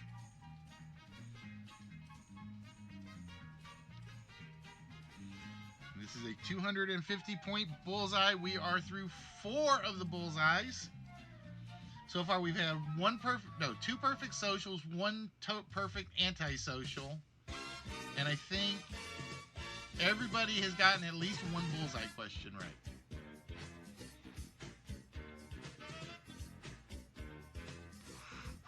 Now, the funny thing is, and you guys may ask, is like, why is the bullseye question easier than one of the earlier questions? Is because that is totally computer's choice. Unlike Jeopardy, where it's supposed to go easy, harder, harder, bullseye just kind of falls into that. We got the question, we got the topic, we're going to run with it. And it makes me feel better when I get people that get bullseyes and they get a good chance at it. Hey, Laser, no, it is not a one-player game, but you do have to use this form to answer the questions. All right, the correct answer, ladies and gentlemen, is A. The Arrow is the name of the C-105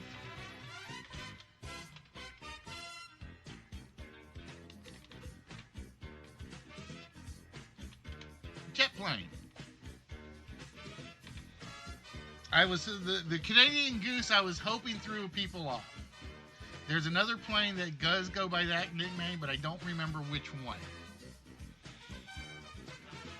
All right, so I'll let Laser, let me know when you got the form ready if you're going to participate. And then we will throw the next dart. Right now, it is Fire Bubble by 60 points ahead of Brian.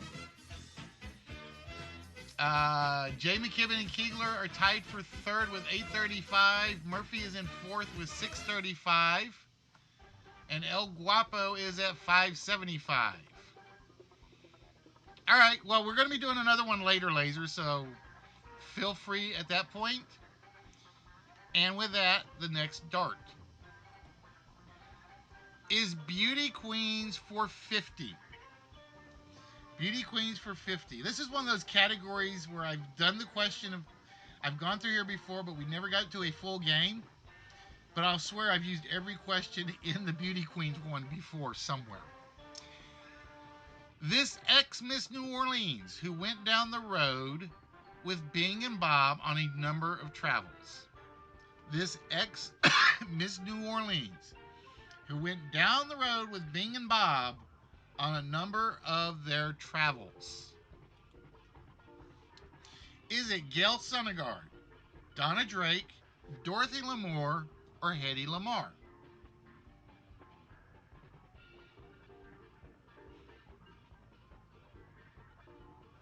All right, I got Murphy's in.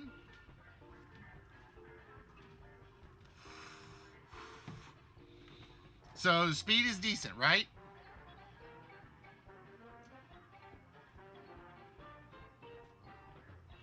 Oh, did I have it typed wrong? Okay. The average. I thought it was the arrow. That's why it caught my attention on the webpage, because I thought it said arrow. Maybe I misread it.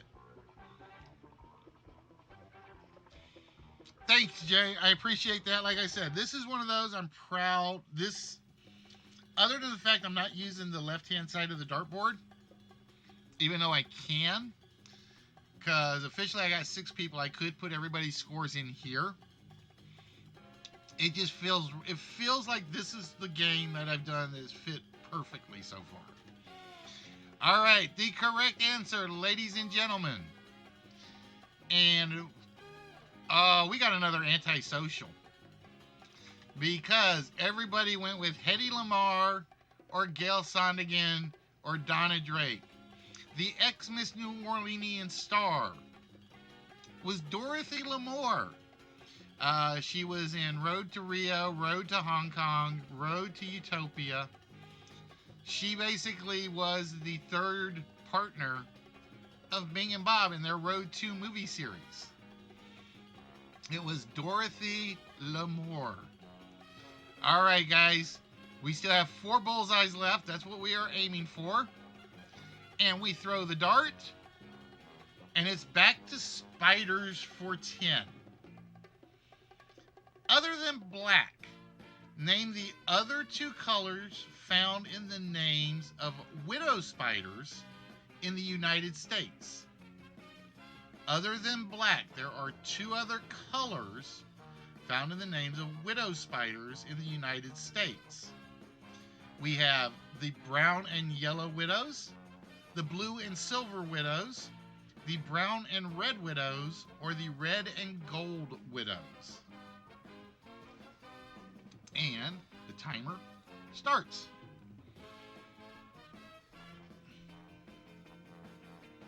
All right, I got Murphy's in. And again, this is a 10-point question.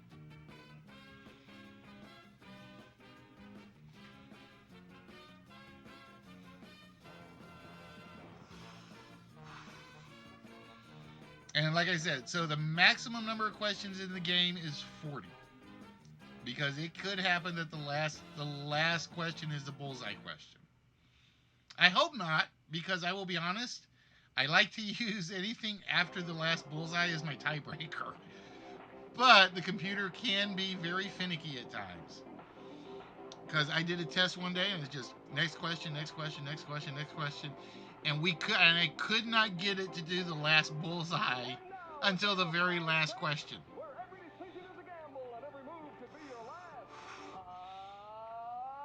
All right, timer is up. Other than black, the 2 colored widow spiders in the United States are the brown widow and the red widow.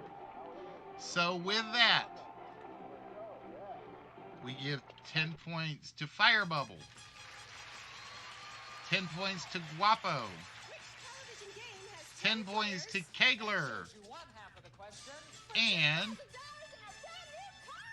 The answer is 10 points to Murphy. There we go. Wrong line, Mark. Oop. And I gotta extend this so I can read it better. Give me a minute, because I need to be able to read my numbers. I hope.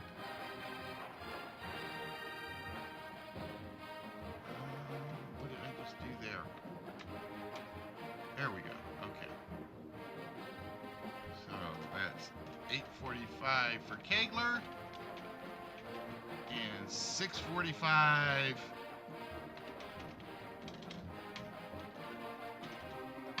For Murphy. All right, guys, your next dart throw is we're back to Beauty Queens. This Miss Sweden of 1951 was Fellini's femme fatale in the 1959 film La Dolce Vita. Let me try that again. This Miss Sweden of 1951 was Fellini's femme fatale in 1959's La Dolce Vita. And the timer starts now.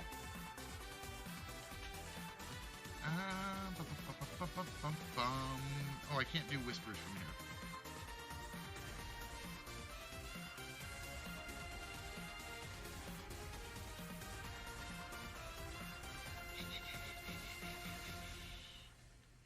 Let's see if I can do them from here. No, because I don't have my Twitch backdrop running. Oh, that's right, because that was part of the computer crash issue. So I turned off my dashboard. So I will be honest, if you guys are using the Paul or the hats or the drink or whatever I got in there, I can't see them at the moment, and I apologize. Because I had to turn off my Twitch dashboard. This Miss Sweden of 1951 was Fellini's femme fatale in the 1959's La Dolce Vita. And the correct answer is, and I think most everybody knows this from, it is Anita Ekberg.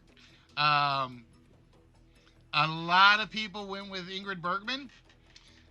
She was not in the 59 film, although the famous story is about how she basically was one of the first famous Hollywood starlet scandals. She did go with Robert Fellini, but she was not the femme fatale in that movie. All right, so with that, the next question on the board, and that narrowed things up quite a bit, because only Murphy and Kegler got that one right. Everybody else went with Ingrid Bergman. Insects for 100. Which insect has the longest regular annual migration pattern, flying 500 miles from India to Africa each year?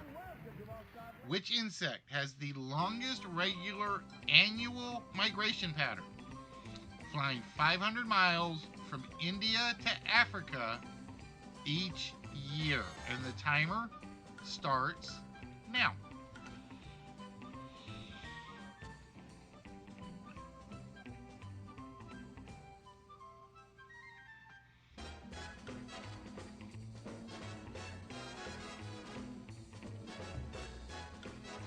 Oh, and I forgot to read off the four choices. Mosquitoes, ladybugs, dragonflies, and monarch butterflies. Which insect has the longest regular annual migration, flying 500 miles from India to Africa every year? Maiden, how you doing today, my friend? What is good?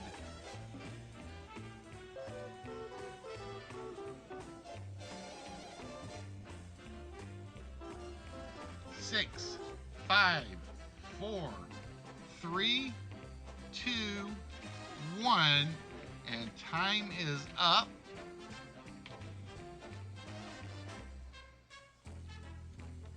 The correct answer, ladies and gentlemen, are dragonflies. They are indeed dragonflies. Maiden, if you want to join in, use that form right there. and you can put your answers in on that. Try not to put them in on the chat because everybody is competing for points on this one. But yeah, dragonflies go from India to Africa, 500 miles.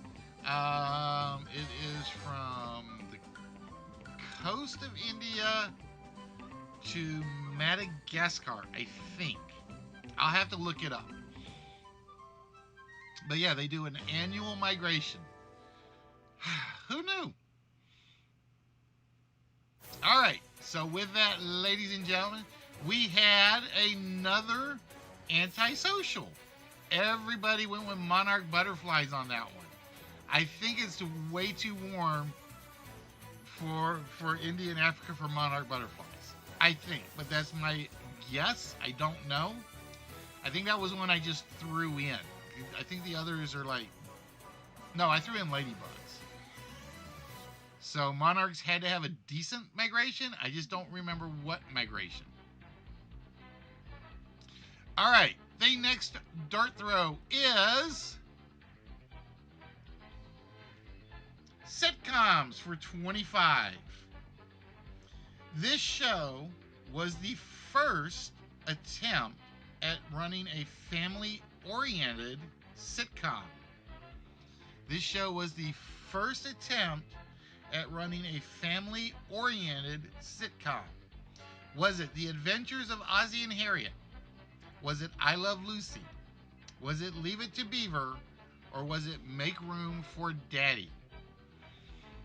That title just is so wrong for a sitcom. That's all I'm going to say. Is that title is so wrong for a sitcom. Now, Bachelor Father is I think that's the Jackie Mason one. I think. I know the John Forsythe one was Bachelor Father. I'm trying to remember who was in Make Room for Daddy. And for some reason, I know this and I should remember it, but I don't. This show was the first at the family-oriented sitcom genre. The Adventures of Ozzie and Harriet, I Love Lucy, Leave It to Beaver, or Make Room for Daddy. That's right, it was Danny Thomas. Thank you. I should have known that one, Guapo, and for some reason I just blanked. I totally blanked on the name. But yes, it was Danny Thomas. All right, the timer is up. The correct answer is The Adventures of Ozzie and Harriet. Ozzie and Harriet were the very first family-oriented sitcom. This tape on my finger makes it hard to type. I realize that's what it is. Yes, Danny Thomas of St. Jude's. That was one of his first major TV starring roles. He was big on radio, and then that was the first one he ever did for television. All right. The gap is narrowing. It is currently Firebubble at 1095. Brian at 1025. El Guapo at 610. Jay McKibben at 860. Keegler at 980. And Murphy at 745. So with that, and yes, I do point updates along the way, just because we never know how many questions there are. Here is your next question. The cat in the Vietnamese zodiac corresponds to which animal in the Chinese zodiac? So they have the year of the cat in Vietnamese. Which Chinese year zodiac character did the Vietnamese replace? Was it the snake, the rooster, the dragon, or the rabbit?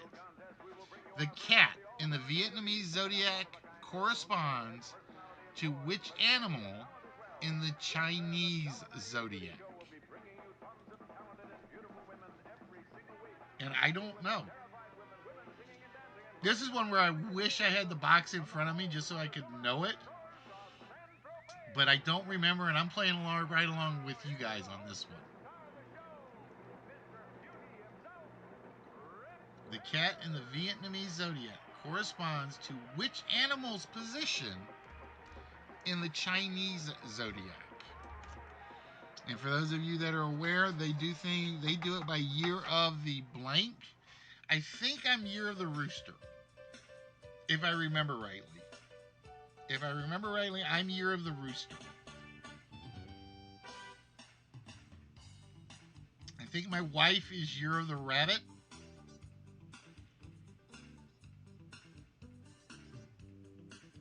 I think. No, on my luck, she's year of the dragon. She'll kill me. All right, the timer is up. The correct answer, the cat in the Vietnamese zodiac, corresponds to the rabbit. It corresponds to the year of the rabbit in the Chinese zodiac.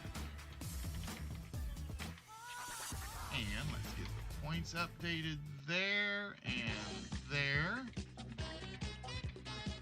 and there.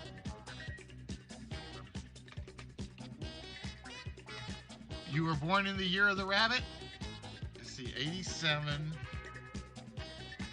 So yeah, my wife is actually also year of the rabbit, because I know how that works. It's like every 12 years. I never figured out why they did it by years, though. I never actually looked that up. It's one of those things I've always meant to look up, and I just never did. All right, guys, your next dart is insects for 25. In a Rimsky-Korsakov musical piece, a prince turns into this flying insect. In a Rimsky-Korsakov musical piece, a prince turns into this flying insect. Dragonfly, hornet, butterfly, or bumblebee. Now, I do remember what some of the years mean. Year of the rabbit means you are good at doing projects as a team. Rat is you're good at not manipulation. There's another word for it they use. Good at like getting your plans implemented. Yep, thanks for mathing for us. I know the rooster is basically I have silent pride. It's like it's one of those where even if I don't claim to be hurt by something, it's like I very logical for that. Year of the ox. Year of the ox is good inner strength.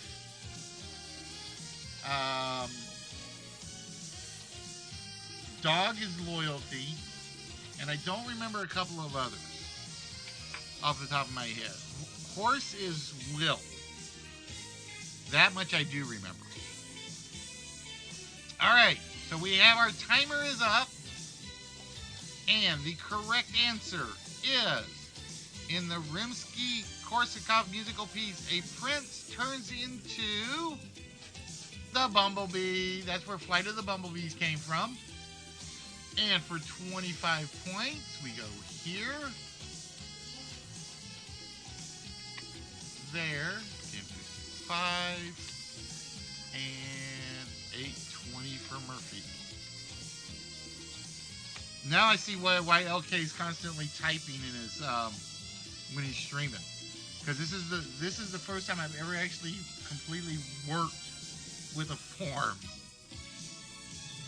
All right, guys, your next question on the board is the musical Bullseye.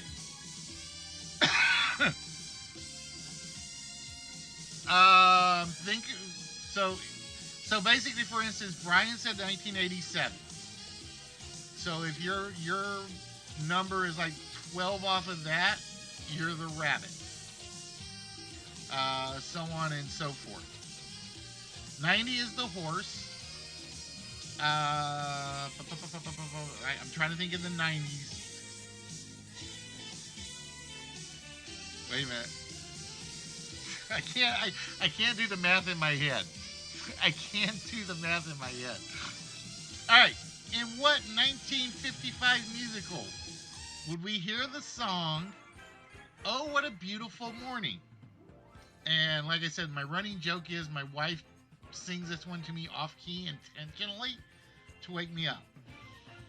In what 1955 musical would we hear the song "Oh What a Beautiful Morning"? Is it South Pacific, Oklahoma, The Music Man, or The Court Jester? But yeah, if somebody will tell you a year, you just keep adding 12 and you just basically work your way around it.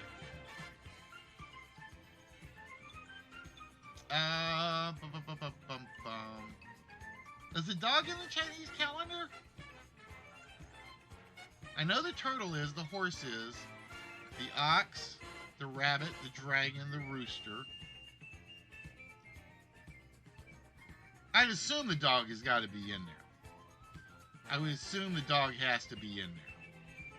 Now I know it doesn't have the cat because, like I said, that's the one where I know that's the, like I said, the Vietnamese one swapped it out for rabbit.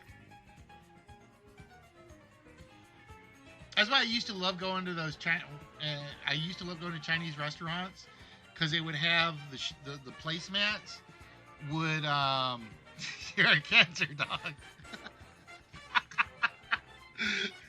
I'm not going there. I'm not going there. All right, the timer has hit. In which 1955 musical would we hear "Oh What a Beautiful Morning"? It was Oklahoma. It was indeed Oklahoma. And with that, we move to add some points there, some points there, some points there, some points there, and some points there.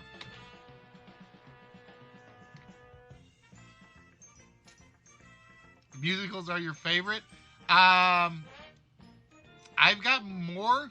I just have I just don't know how they're spread out right now, question-wise. All right, we got 3 bullseyes left, folks. There we go. Rat, ox, tiger was the one I was forgetting.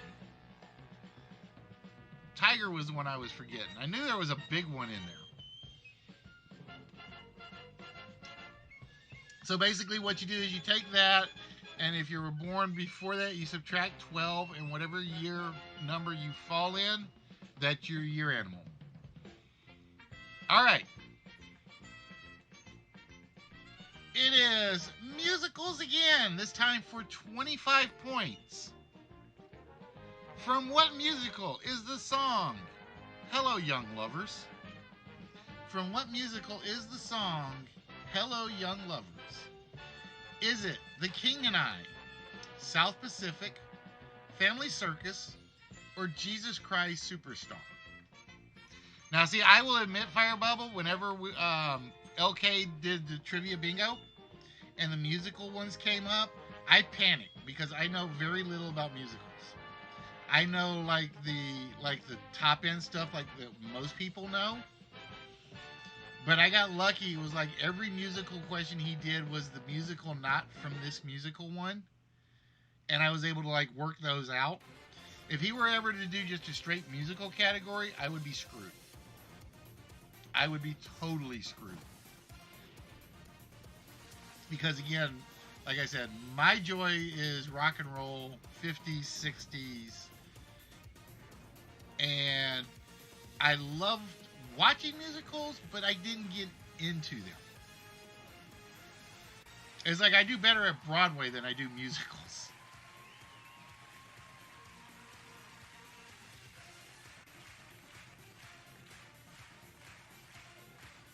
No, like I said, the closest I came to getting into a drama class was when we did 12 Angry Men, and I got to be juror number 3. And for those of you that don't know, juror 3 is like the Henry Fonda one. And that's the closest I've ever come to being allowed into drama, musicals, or anything of the sort.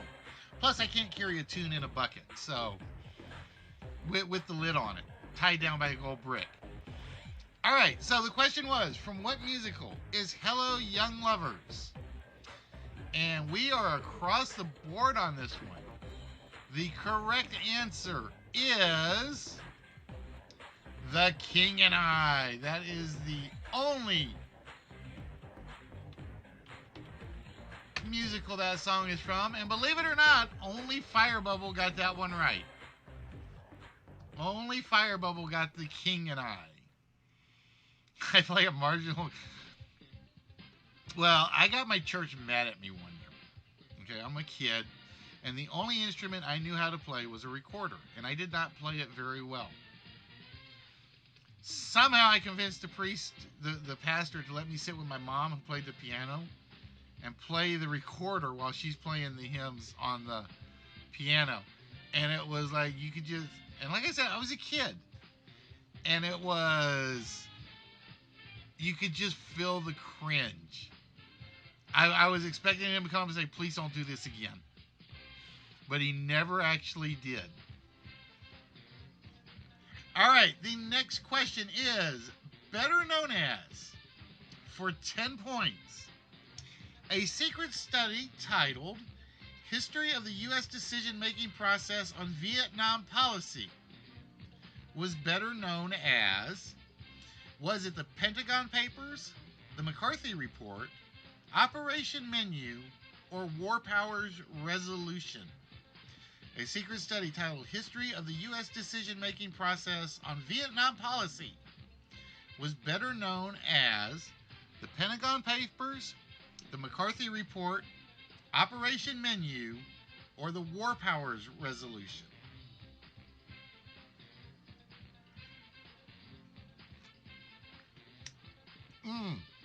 That was the night I didn't play because I was busy working on this.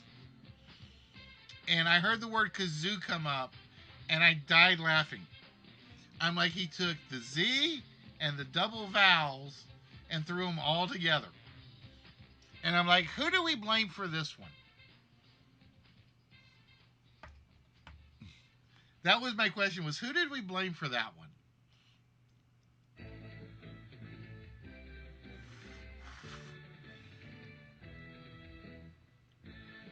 A secret study titled History of the U.S. Decision-Making Process on Vietnam Policy was better known as...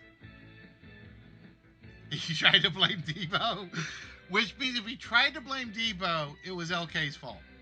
That much I know. I really thought this one was going to be a sweep.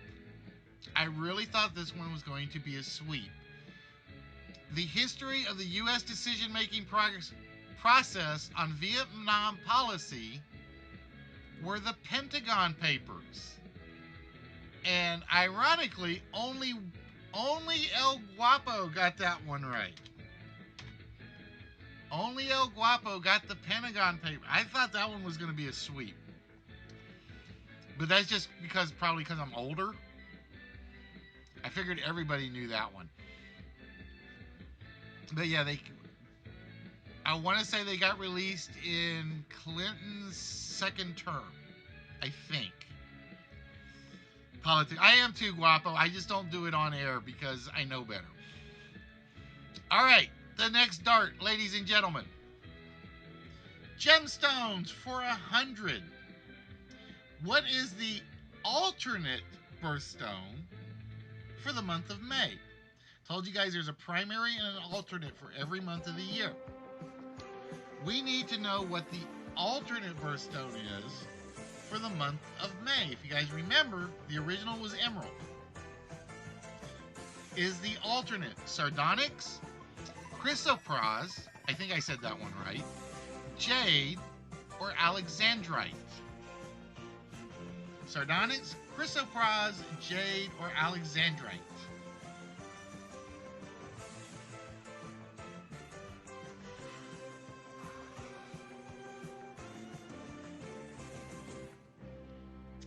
So where were we?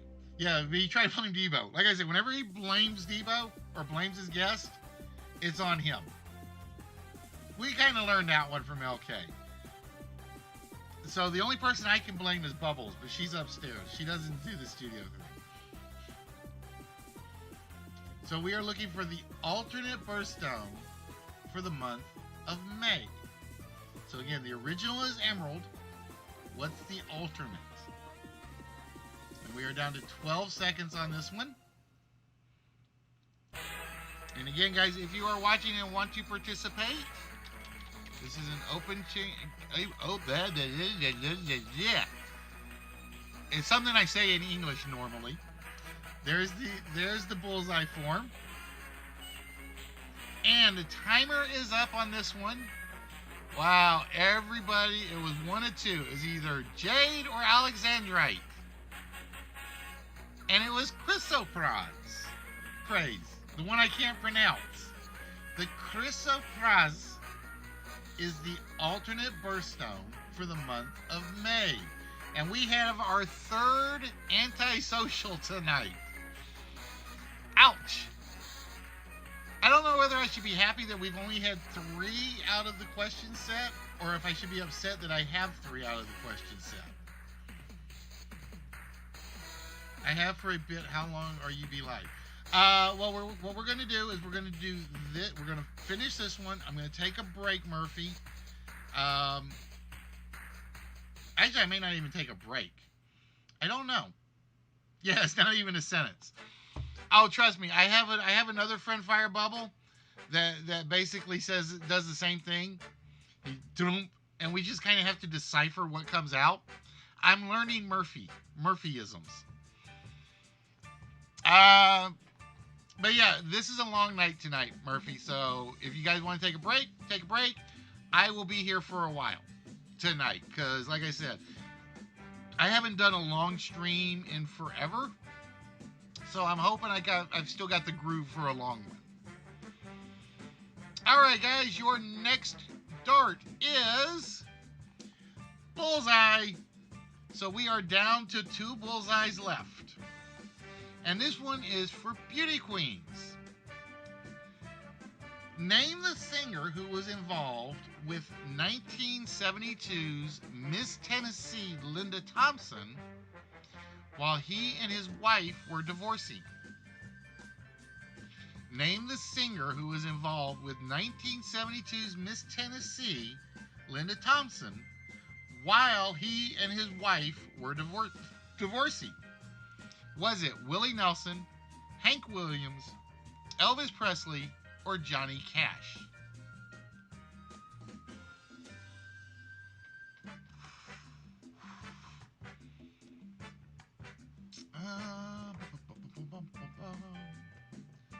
Problem is my lights are right in my eyes, so I can't I can't read one certain number. Name the singer who was involved with 1972's Mrs. Tennessee, Linda Thompson, while he and his wife were divorcing. So just think, Murphy, you have now been immortalized. We have Murphyisms, or Murphisms.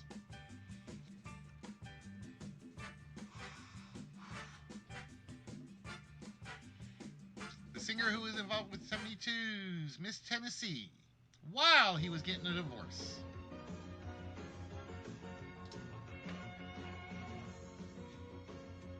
So get your whisper in, Murphy, if you're heading out. All right, time is up. I did not get a whisper from Murphy on that one. Who was involved with Linda Thompson? This was actually semi-famous.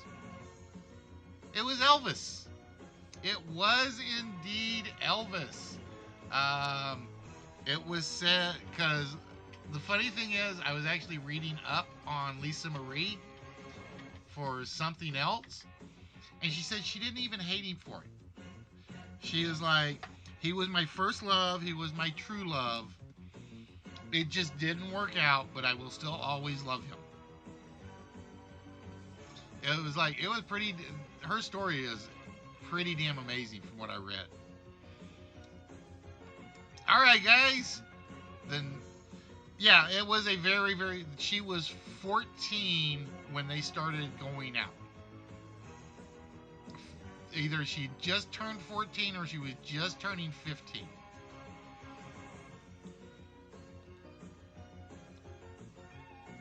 Ah, we are down to one bullseye left on the TV series. Welcome back, Cotter. What class did Mr. Cotter teach?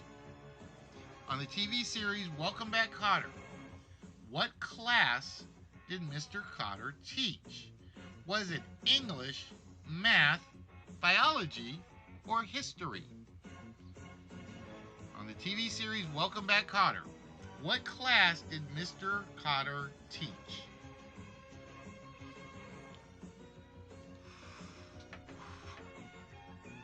And I want to thank you guys because, like I said, this game I have been wanting to run forever, and I never got the crowd in to do it.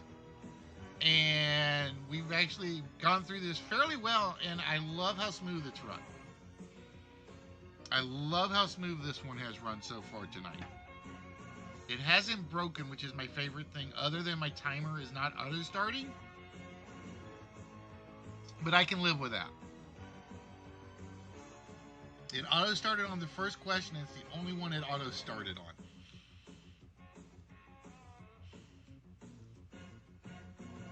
On the TV series Welcome Back, Cotter, what class did Mr. Cotter, a.k.a. Gabe Kaplan, a.k.a.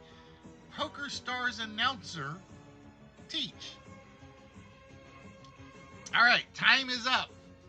And I will tell you, Mr. Cotter, I keep calling him Carter, taught history, aka social studies. And with that, folks, we have a new leader. Kegler just passed Fire Bubble. It is 1805 to 1695 to 1575. With one bullseye left. So this is what you're hoping for. You're hoping for point build up. You're hoping no bullseyes for a while until it changes back around.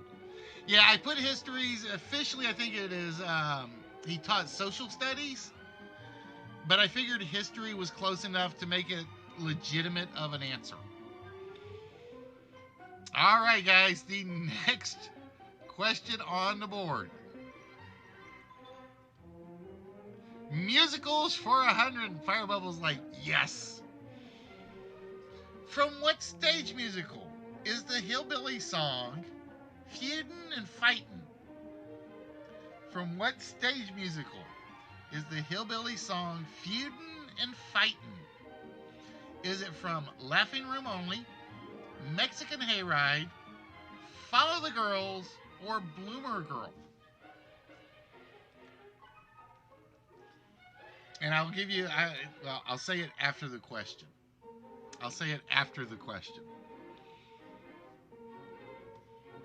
From which stage musical is the hillbilly song Feudin' and Fightin'?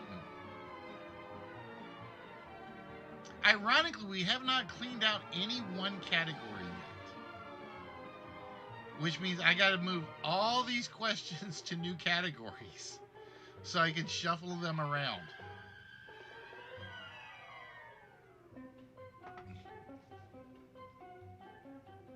We're close on cleaning out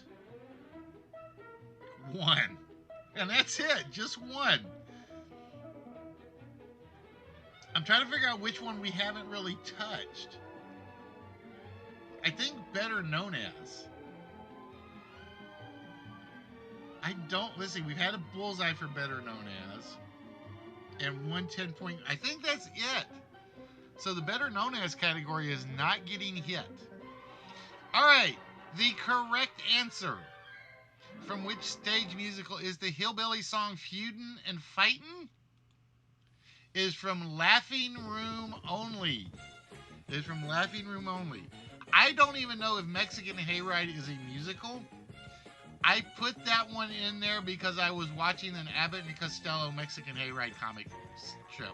And I was like, I like that one.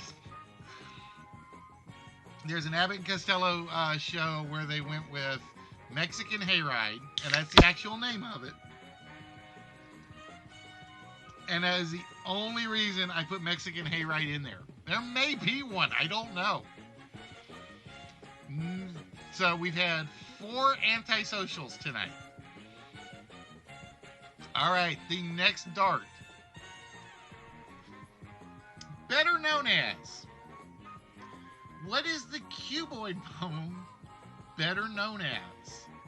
Is the cuboid bone your heel bone, your wrist bone, your ankle bone, or your floating rib? Is the cuboid bone your heel bone, your wrist bone, your ankle bone, or your floating rib?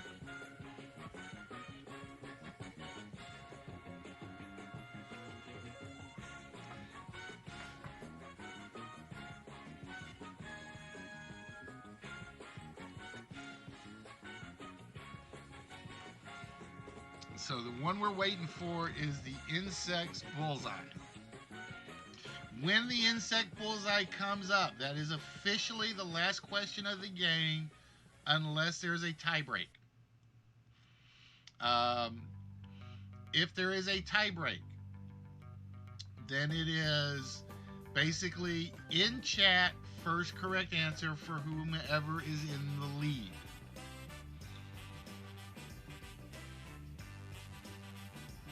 Because we always do tiebreakers by speed, more so than anything. All right, the cuboid bone. We got multiple answers again. Is the only one that didn't get picked was the floating rib. The cuboid bone is the ankle bone. And with that, Brian narrows it. Brian is now behind Fire Bubble by 20 points. Kegler still holding the lead by 110. Let me go look. Hold on, Fire Bubble. If my question did it wrong, I can change the scores.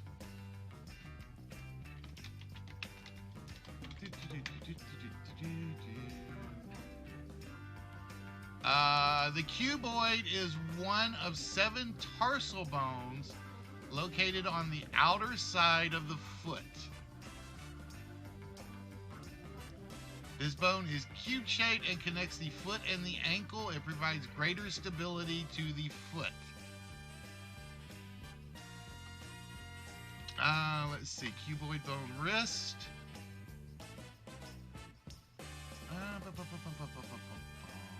Other name for wrist bone.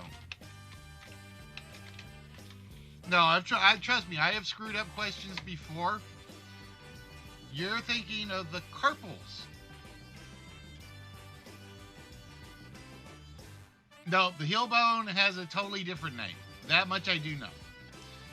The cuboid keeps you from going left or right on your ankles.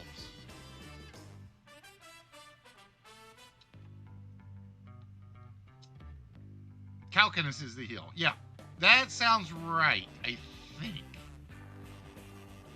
All right, ladies and gentlemen, your next dart. Ladies and gentlemen, this is it. This is the final question of Bullseye. So basically, Kegler, if you get this right, you win the game. If you get this wrong, you can be passed. Of its varieties, the Atlas is one of the largest, and the Death's Head hawk chirps by blowing its nose. Of its varieties, the atlas is one of the largest, and the death's head hawk chirps by blowing its nose.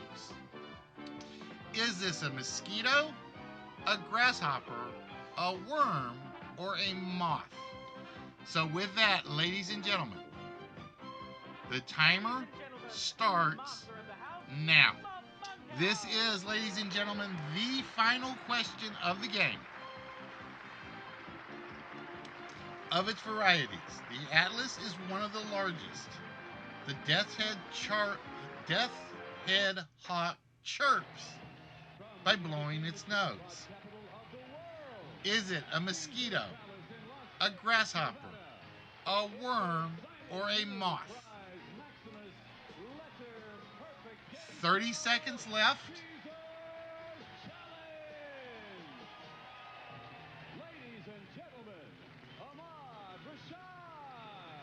See, and I'll be honest. If I put these in by points, I would have put in this one behind the migration question. But the computer just basically says we don't care. We're just putting them in some order. All right, the timer is up. I will tell you, we have 3 different answers. Unfortunately for Fire Bubble, hers and Kegler's matches. Brian's, however, is different. Which means, if Brian has this right, he is jumped to win the game. If not, it goes to Kegler. The Atlas, the Death's Head Hawk, are both moths. They are both moths, and with that, with 2,055 points,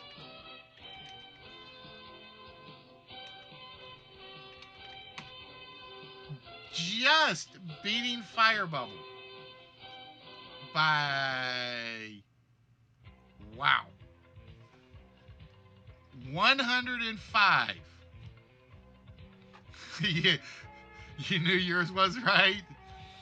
Ladies and gentlemen, our dart expert for the day is Kegler Coach. Congratulations, Kegler. You are the dart master, the bullseye. You are Bully's best friend for the day. And with that, Kegler, you get to make a choice. Kegler, would you like what's behind door number 1 or curtain number 2? Pardon me. Curtain number 1 or curtain number 2? Now, if you've been paying attention, you already know what's behind curtain number 2 because I showed it off goofily like so many times and I kept forgetting to turn the curtain back on. So, Keg, which one would you like, my friend?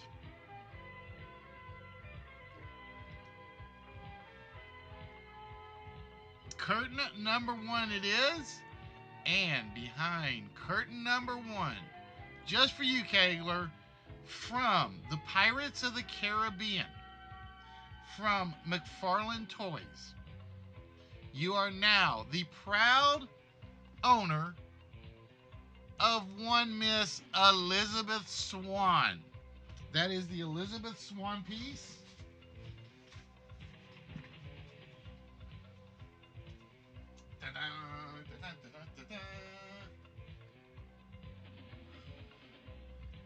From McFarlane Series 2. Elizabeth Swan with sword, palm tree, and base. So congratulations, Kegler. That is now yours. And that goes with one of your other ones, I think. I can't remember. But I'm going to take this off to the side for the moment.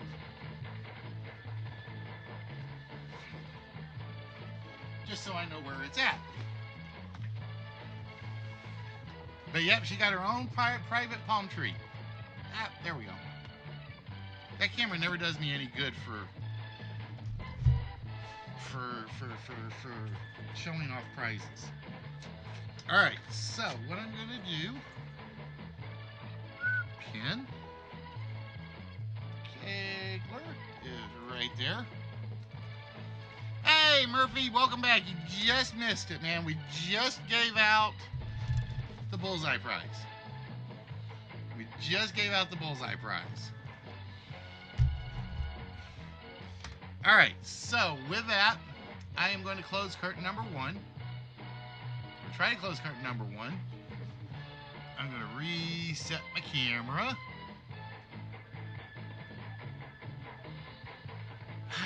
All right, so we are going to end the bullseye game. And guys, I want to say many thanks because that tells me the bullseye game is working beautifully. And that gives me high hopes for a couple of others that I have to edit. All right, so what I'm going to do is I am going to put on... Yes, this is one of the few songs that is sort of copyrighted, Venom. This is one of the few ones that is actually sort of copyrighted. And I get warnings from YouTube all the time about this one. You would think a game show company wouldn't complain that I play their music, but somebody that owns that one does. And eventually I'm going to get my tic-tac-toe game working. It's on my to-do list. It just shows you how far behind I am because at least it's not Patrick Wayne, which is officially the worst tic-tac-toe host. God, he was horrible. He was the worst. All right, so let me do this real quick. I'm going to go find 2 different... I got to do this and that. If you guys want to use the What's My Line, I've seen the Rapping Dragon. They were trying to be so hip, and it backfired miserably.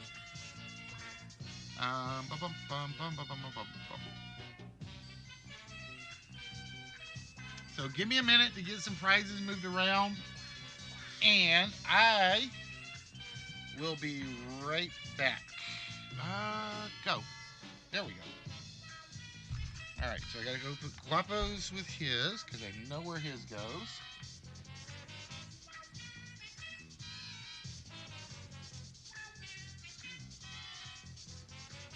That goes with El Guapo. That goes... Oh, it's Murphy. Okay. I can't read my own handwriting.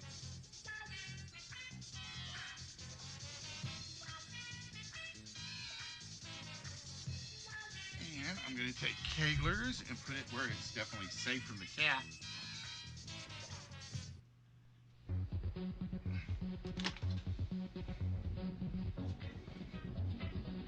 Because she is always my worst nightmare when it comes to prizes.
guys. I'm making progress.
See, and that's why I like doing it on the form, because then you guys see who gets it without giving away who got it, without giving away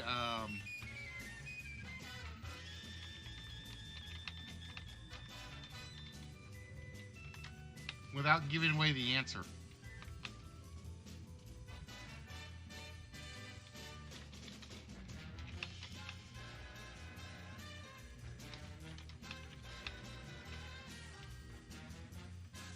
They were close enough.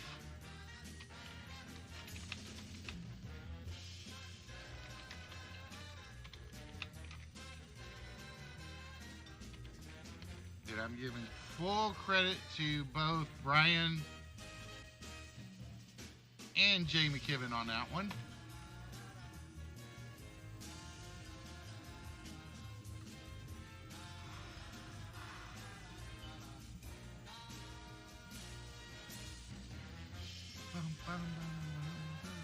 Now the Newlywed Game, I think. Nope, Hollywood Squares, wrong one. Damn it! Shame of myself for not getting that one right.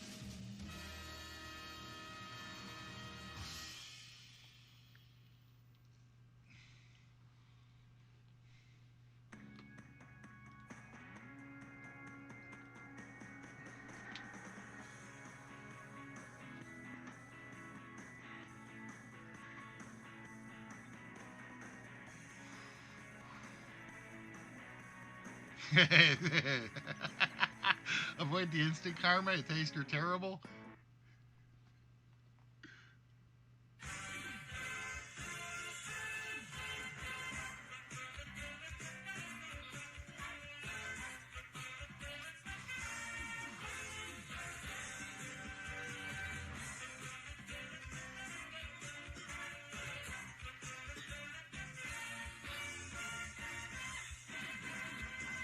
Hey, Spock. Hey, that's part of the fun sometimes, is watching and lurking.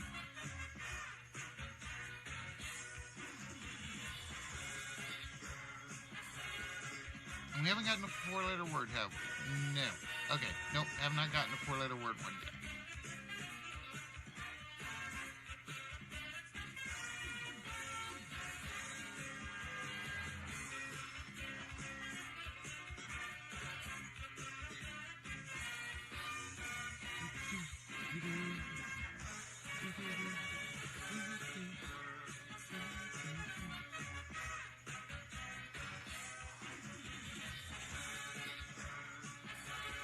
I still gotta find some of the British theme songs. That's what's driving me nuts.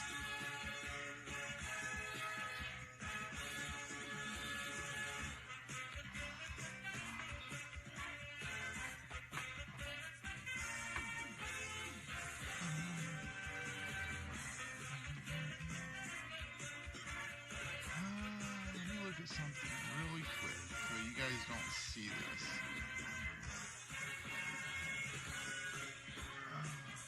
Camera that way, just a smidge. There we go. Okay.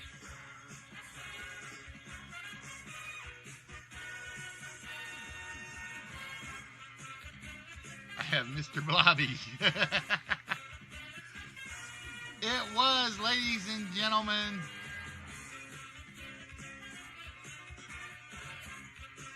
Buddha. It was indeed Buddha.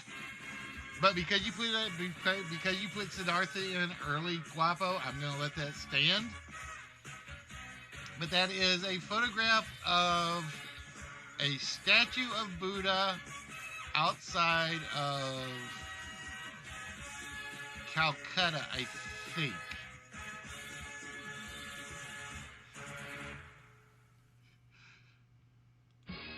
No worries, Kegler, no worries. All right, guys, so with that, we are going to close Buddha down. And we're going to tell that not to save. This is one good thing about this is I don't have to save anything. And we are going to go pull up list number 2 of the evening.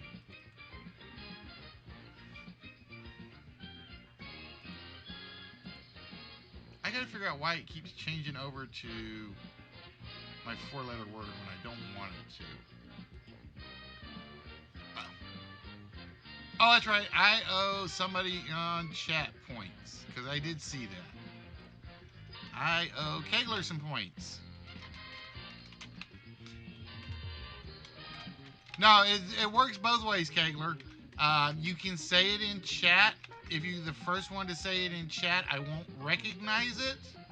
But once the board is done, you actually get the points.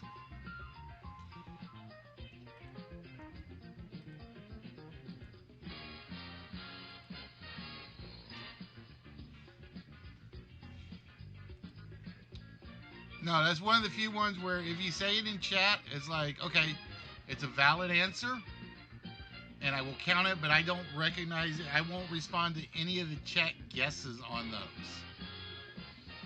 Because it actually says first person on the form gets 25, first person in the chat will get 10. But I do it that way without mentioning it. That way it goes all the way through so nobody knows if your guess is right or not. Oh, I know this one's going to be ugly. I know that.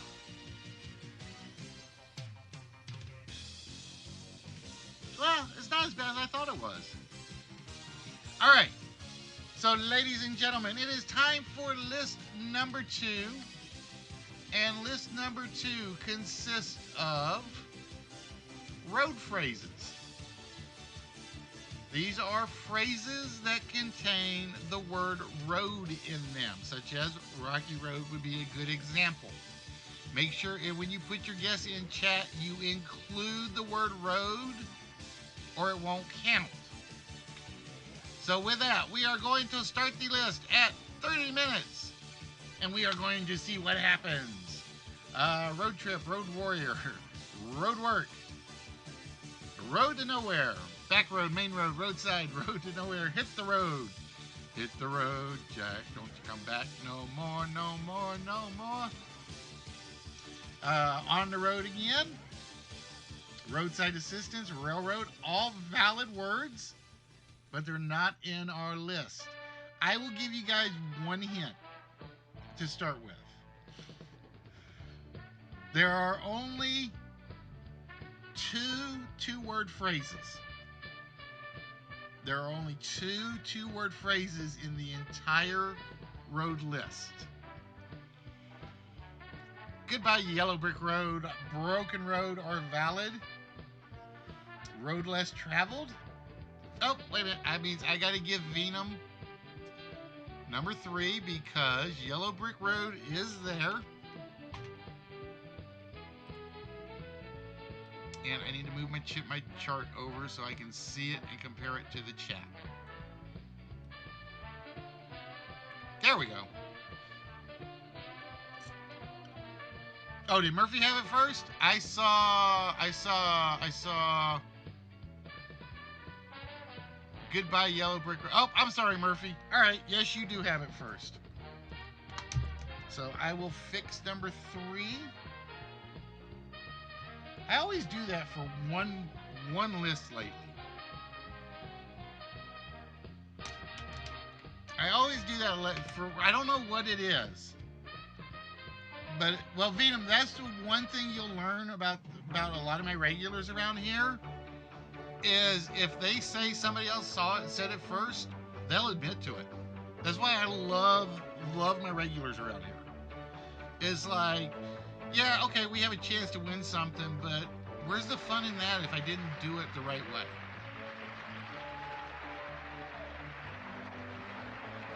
Road team, road closed. I am going to say Kegler. I'm going to say close enough. I had road closure, but I think I can take road closed. The longest road, the dusty road. So we've gotten rid of one of our 2-word phrases. Everything else is multi-word. Everything else except for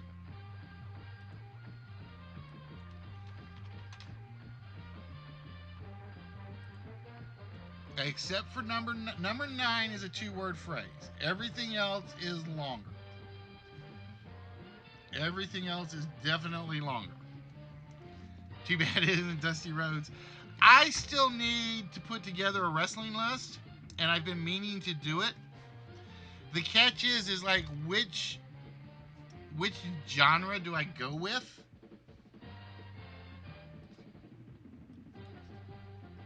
Because my wrestling knowledge in terms of people is huge. I go back to like the 50s and 60s of wrestlers that I have kept up with. But one that names people from the 50s and 60s, if they're not superstars, a lot of people aren't going to know.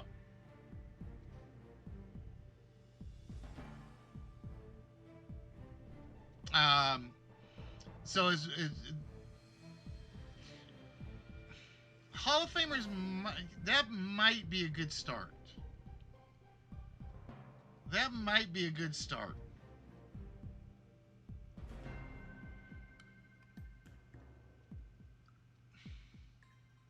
I have to write that one down as the possible. Because like I said, I've been putting off putting any wrestling list in here.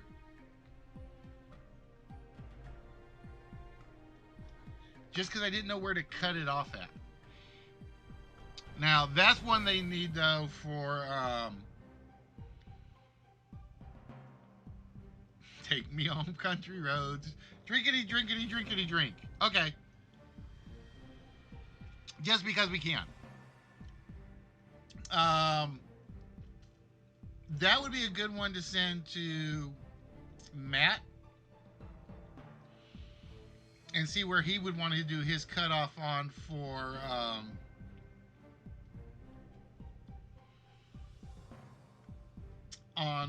who dares wins. Like I said, ours is like a shortened version of who dares wins. Because, like I said, I've got one list that I know is like 200 records long.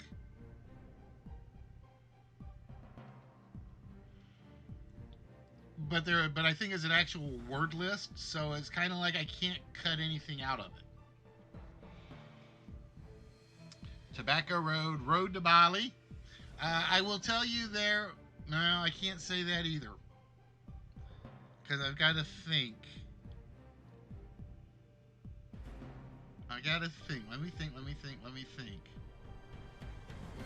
There's Morocco, Bali, Utopia, Singapore, Rio. I will say there is no Bing Bob road movies in here. Even though I know they're in the file.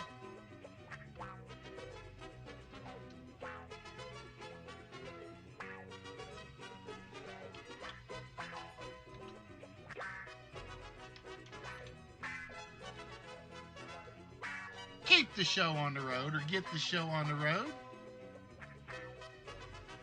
Road to the Final Four. All roads lead to Rome. No plurals. Yeah, no plurals on this one. Just to help out. I will, like I said, normally if there's a plural possibility, it'll be in the title with a parentheses S. two-way road, off-road, long winding road. Oh, I'm a fan. I'm a huge fan of the Bing Bob movies. All right. Yeah, it's just one big road that just goes that just goes right into Rome, and then right out of Rome.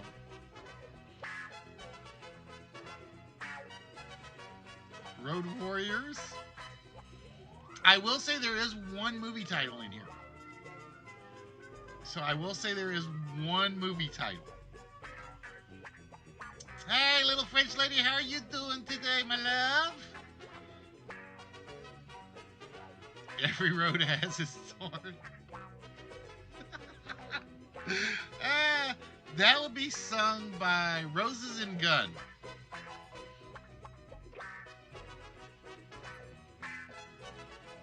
Murphy, I'm going to say if you don't adjust one, you're going to hate yourself. You did one, and you were right there, and then you changed tracks.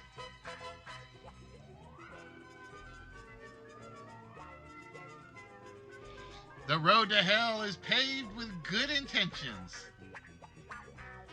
I am doing fantastic tonight, little French lady. Like I said, we're just kind of covering for LK tonight. 4-lane road, winding road. Oh no, trust me, it'll fit. I will find a way to make good phrases fit. Oh, Kegler, damn you. I was hoping. All right, come on, mouse. Uh-oh. There we go. I was hoping that one snuck by. I was really hoping that one snuck by. Kick the can down the road.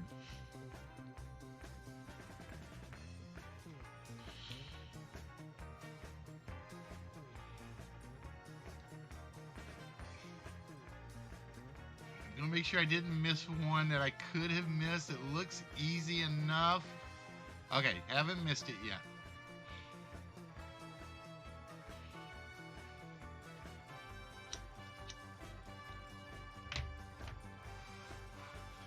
Get on down the road.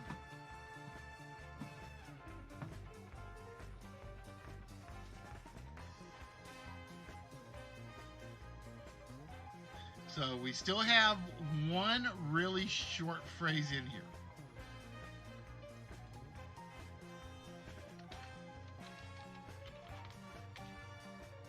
So Murphy with 3 so far.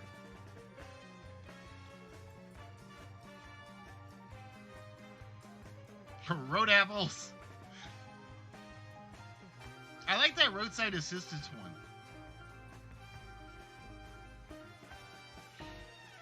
I like that roadside assistance one. That one just kind of jumped out at me. It's like, I'm wondering if it's in the file.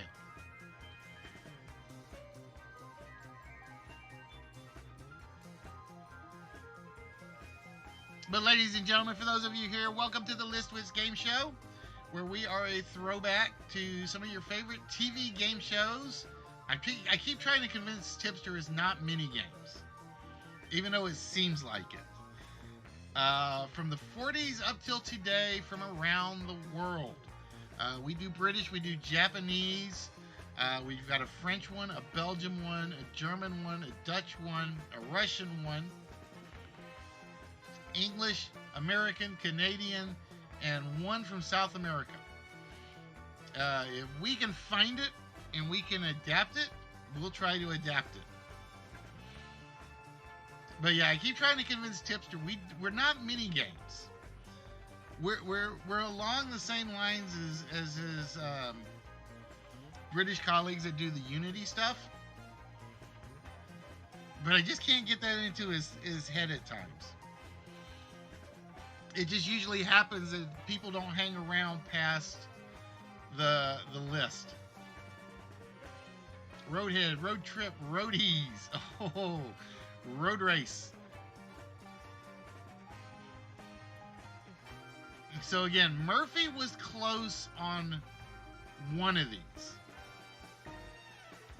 but he picked the wrong first word. Oh, Brian stealing one right out from under Murphy. Road Rage.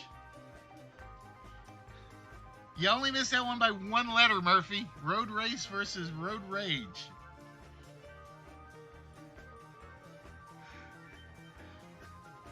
So again, the one that was left, if you can go through the chat,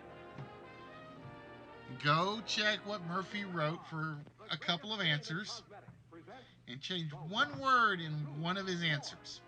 16, 32, 64. Yes, the $64,000 question. And now, the star of our show, where knowledge is king and the reward king size, Hal Marks.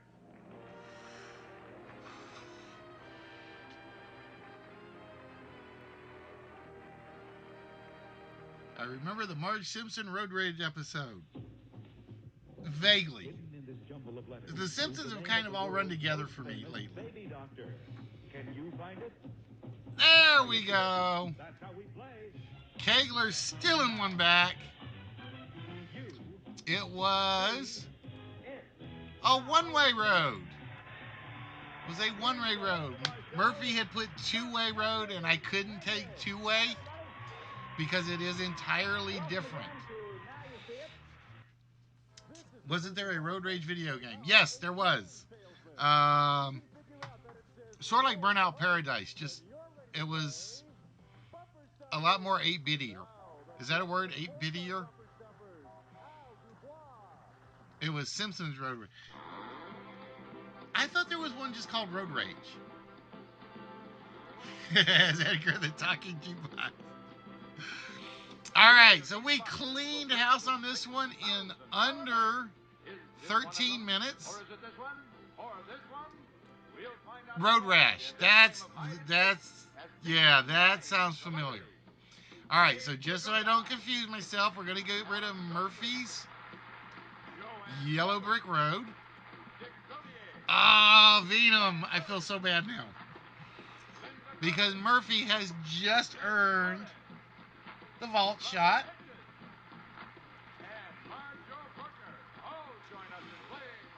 Which means we got to go through Murphy's to see if he swept or not. Road. I'll tell you what I will do, Venom, because I called yours. We're gonna do. We do this on occasion. When I mess up, and there is a vault shot there or a one-player game, I do something. Oh, and another small prize for Murph.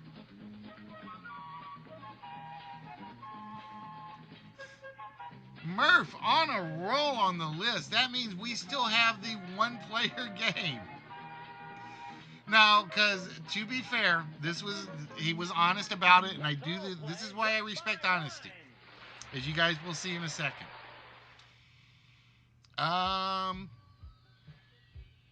So we are looking for our one-player game, and Kegler's got 3 of them. What do you think? 33% chance or less? The one-way road is not the one-player game. Kick the can down the road. Not there. And I'm going to keep the last one. Just because we always milk it as long as we can. Or try to.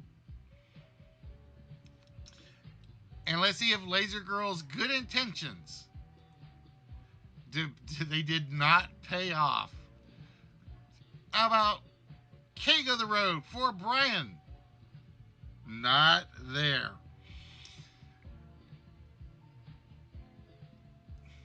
I gotta get my mouse working again.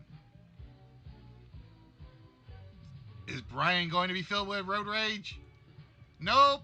He might be, though.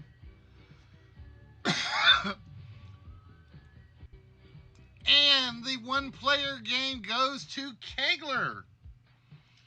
So Kegler getting a chance to add to this. All right, now, this is how I do this when I screw something up and I can make up for it on the vault shot. So I'm going to close the list down. And I am going to get the vault reopened.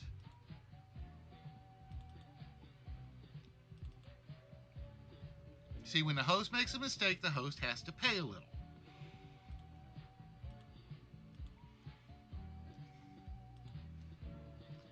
So we are going to head over to the vault. All right, Murphy. First and foremost, you get to take off one wrong number. So which dial would you like us to remove the incorrect number from?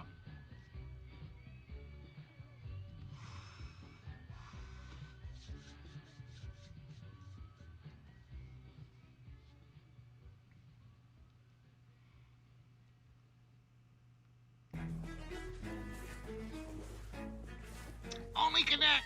Yes.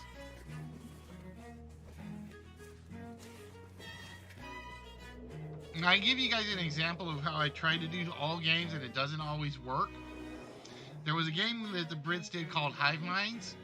I have a copy of it. I can't make it work just because of how many words can be in there. And it was the first game I ever saw before Only Connect. All right, the blue it is, Murphy. And we lose the 4. So it's looking like the computer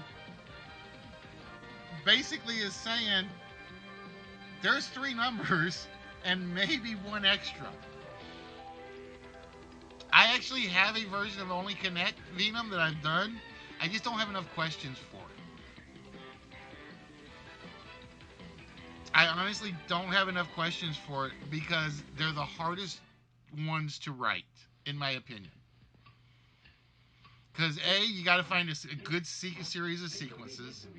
Then you got to find a good series of 4. Then you got to redefine the series of 4. And that is like the game I love the most and wish I could do more often. But I think I only have like a grand total of like 1 spare game for that at the moment.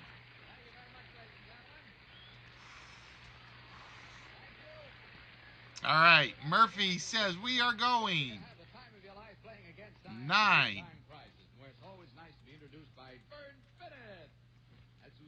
5, Hello there, how are you? Good evening. Welcome back to our show. I hope we get a chance to meet them after the show. How old are they? 2, and 1. Yeah, but I'm not in their co-op, so I'm kind of like on the outside looking in. And I don't want to just borrow what they do.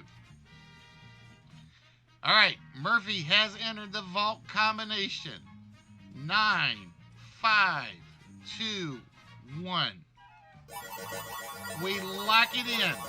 Once it's locked, we cannot change it till we redo the vault. And we hear... Oh, sad trombones yet again. Now, as I said, Venom, I goofed. I gave you credit for the one that Murphy got. But since you didn't get it right, but I gave you credit, I'm going to give you a chance to get a 4-digit combination in. This is basically, I goofed. I got to make it up. I can't just have somebody on a high and then me rip it out the carpet from under them. So, Venom, what 4-digit number would you like to try?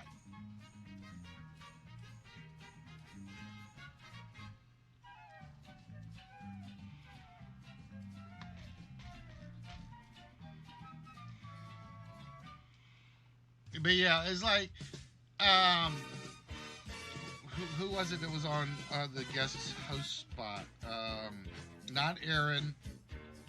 I'm drawing a blank on her name now. But she basically said that's basically all they do are those types of questions. And I'm like, how?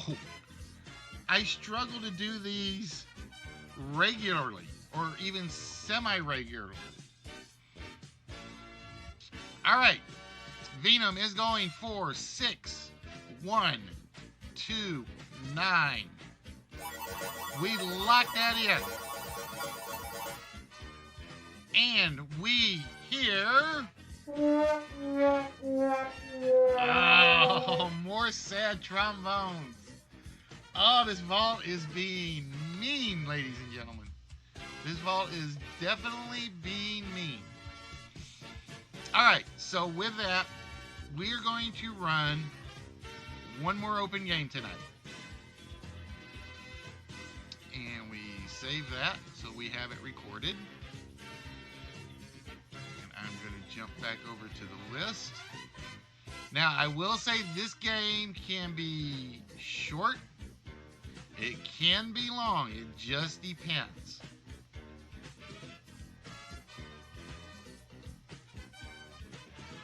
Was it Carmela? Yeah, okay, it was Carmela. I was sitting there like, I couldn't think of her name for some reason. And she's like, this is basically what I do. And I'm like, I hate you. Not really, but it's like, because it's one of those I want to do, but I just can never come up with enough questions in my head when I'm doing it. All right. I had one gentleman, and I seriously don't think it was him. But when I first started doing this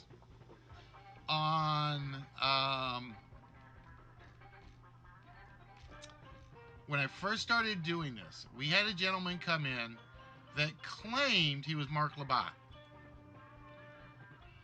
He claimed it. Now, I don't know if it was true or not.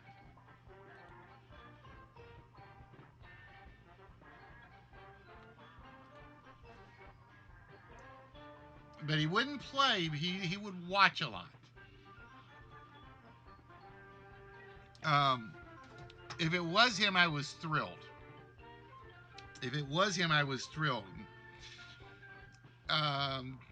Because then I've actually had a celebrity watching my game show. All right. Now, we do this just a smidge different than the regular TV show. Just so you guys know. This is our version of Chance of a Lifetime.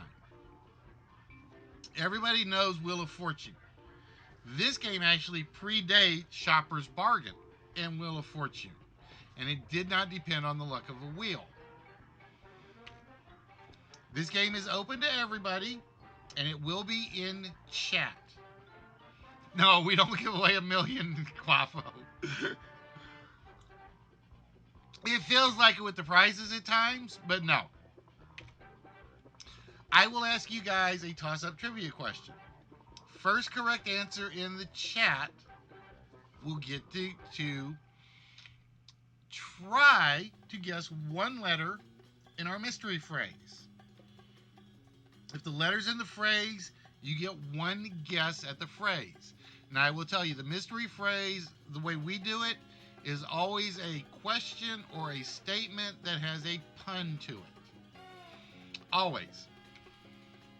First player to correctly guess the phrase wins the game. If you pick a letter that's not in the phrase, there's no guess. All right? So with that, I am going to pull up the board. And here is the statement. I had a racing snail, and I took him out of his shell to make him faster. Oh, is it still riding high? Yes, it is. Thank you. I've got to remember to keep my eye on that. It is actually cut off. Ha! It's actually off bad. Oh, wait, wrong one. This is the one I want.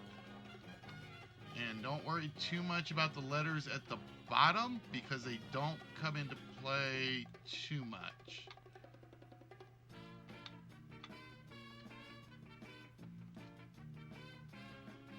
No, we did not do this one yesterday, Murphy. The one yesterday was That's the Question. It works in a similar process, but it is not the same. Now, this one I do not have a form for. At some point, I am going to do a form for it where you guys can answer the trivia questions on the form, and I'll probably do like 5 points a question. But you have to answer in the chat to be able to guess the letters. So the statement is, I had a racing snail, and I took him out of his shell to make him faster. Your job is to finish this sentence. But to do that, You got to pick the right letters. And for the right to pick the right letters, you have to answer the following question. What toddler speak word is also the name of a famous art movement?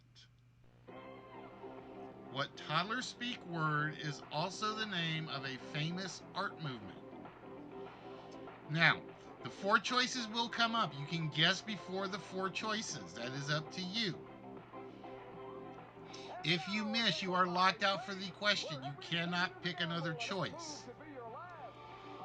El Guapo says it is Dada. Is it Dada? It is Dada. So with that, Guapo, you get to choose one letter you think is in the phrase. And he is going with the S. And we have two S's on the board.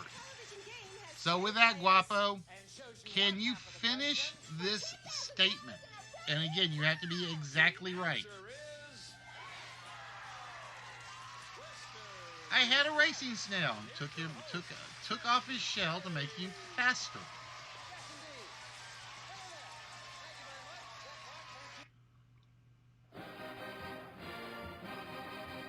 Look at that escargot.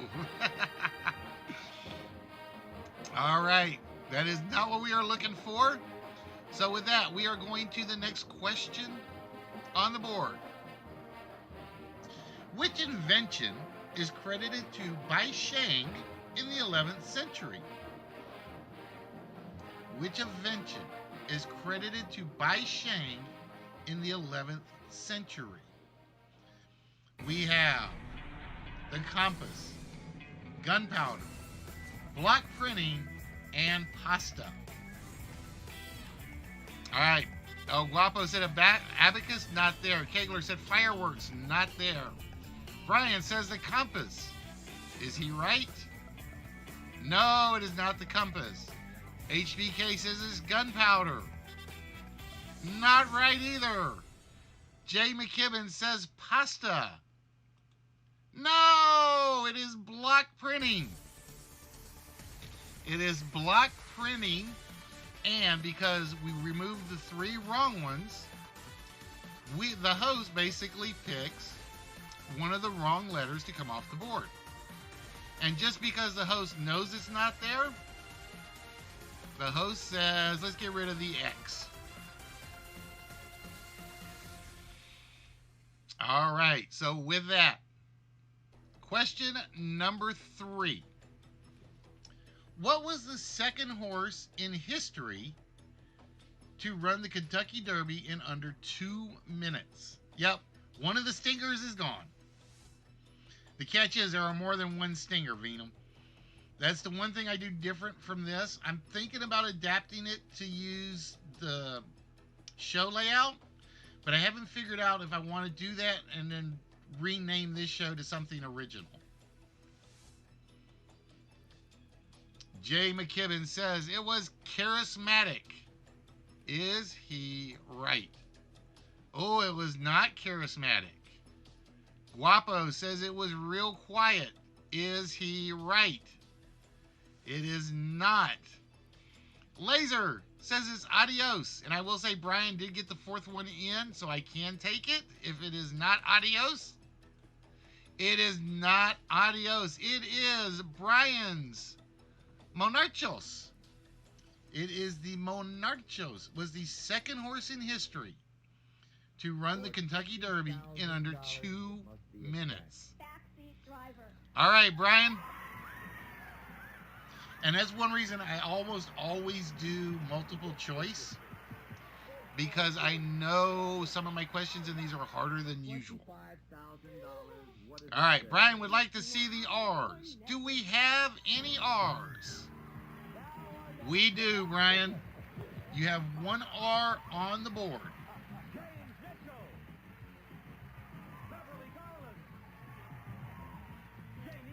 So with that, I had a racing snail and took off his shell to make him faster. Take him to the cleaners is not what we are looking for. So with that, we go for question number 4. Which newscaster stated they had nothing to say during the moon landing of Apollo 11?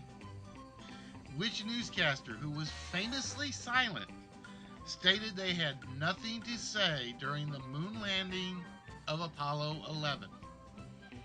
Was it Walter Cronkite, Edward R. Murrow, Tom Brokaw, or Hugh Downs? All right, we've got the 4 guesses in, so somebody from those group is going to get it right. Is it Walter Cronkite? It was Walter Cronkite. Murphy, the one thing I would recommend is if you're trying to compete with people, try to answer the question without the multiple choice. Always try to get it without multiple choice. That is my best odds, I would say, for anybody that's got it a little bit slower. So with that, Guapo, we get to show you the puzzle. Which letter would you like to try? We're going to try the T. And we have one T in the phrase.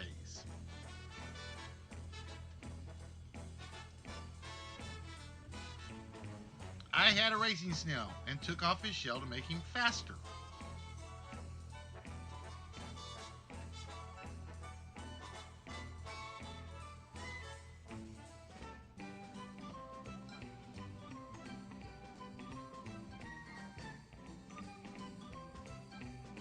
Nothing yet. All right, next question on the board. According to legend, in 1883, Italian priest Don Giovanni Bosco dreamed a great civilization would be born between the 15th and 20th parallels where a lake had formed. Which modern-day South American city is believed to be a fulfillment of his dream?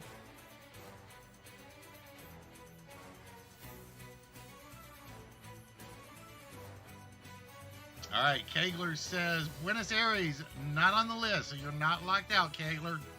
El Guapo says it is Caracas. Is it Caracas? No, it is not Caracas. Brian says it's Quito. It is not Quito. Kegler says it is Brasilia. If it is not Brasilia, this is a lockout because nobody guessed Rio. It is Brasilia. Brasilia is believed to have been dreamed up by a priest and went out of his way to kind of make it happen. All right, Kegler. You get to choose the next letter off the board.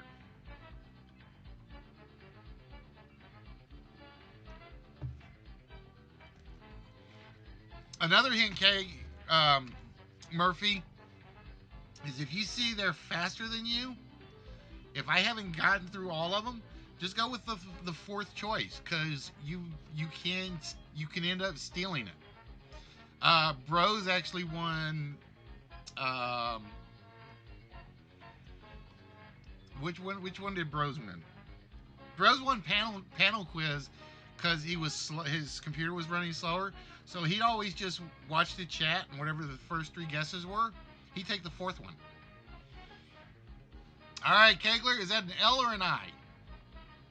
I'm assuming it's an I because it's a capital.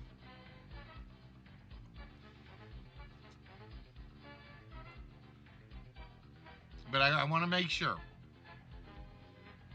I for Indigo. All right, I it is. And we have 3 I's on the board. So I had a racing snail and took off his shell to make him faster. It blank. We know that the it is in there.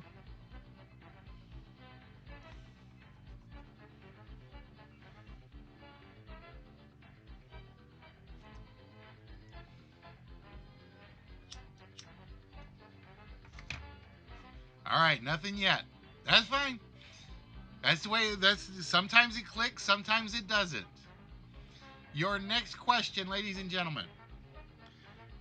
Which airline did former astronaut Frank Borman famously become the head of before being forced out by the airline's pilot union? Was it Pan Am, Transworld, Eastern, or Delta? So, like, for instance, right now, Murphy, if you want to try to jump in, you jump in and take Eastern, because that was the last one that wasn't chosen. All right, so we're going to start with Guapo and Pan Am. Not what we're looking for. McKibben said it was Delta. Is he right? No, Kegler said TWA. No, it was Brian's Eastern. He was famously the first head of Eastern Airlines, first or second head, and the pilots hated him because he was no longer one of them, or something to that effect. So with that, Brian would like to see all the E's on the board. And we have 2 E's on the board for you. Yeah, the lag is strange. It is strange at times.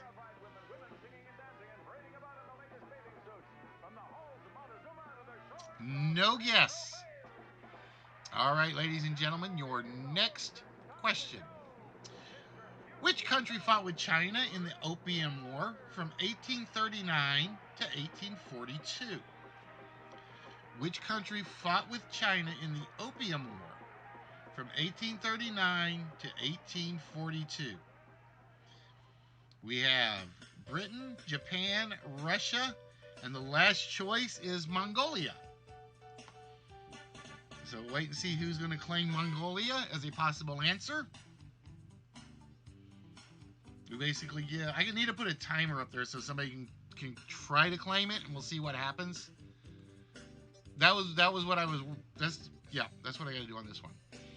So who was in the Opium War with China? Was it Great Britain? It was indeed Great Britain, and that means Guapo gets to choose the next letter. Well, like I said, I've got to decide, Venom, if I'm going to put a timer up, and basically if nobody picks the right answer, then if all 4 answers don't get picked, then it's a stinger answer. All right, El Guapo needs an M. There are 2 M's on the board, Guapo.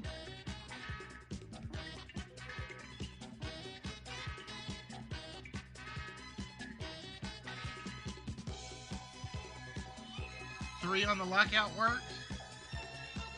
I mean, I can go that way and see what happens.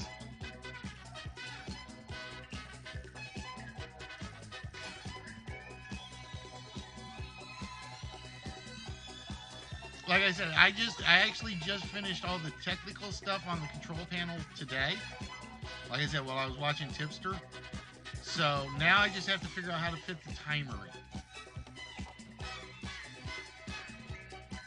So it'll be the same 60-second timer on the question. But it may not need the whole 60 seconds. All right, the next question is, around 1930, Amelia Earhart was listed as the aviation editor of this magazine. Around 1930, Amelia Earhart was listed as the aviation editor of this magazine. Was it Harper's Bazaar, Women's Day, Reader's Digest, or Cosmopolitan?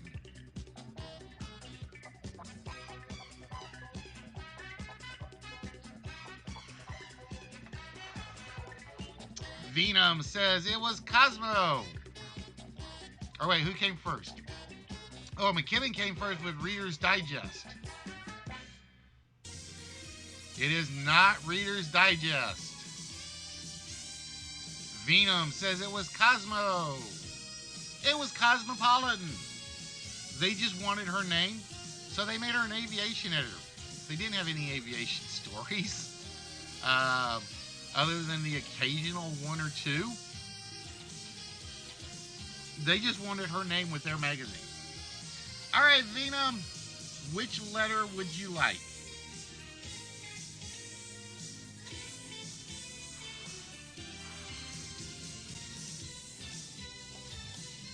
The G.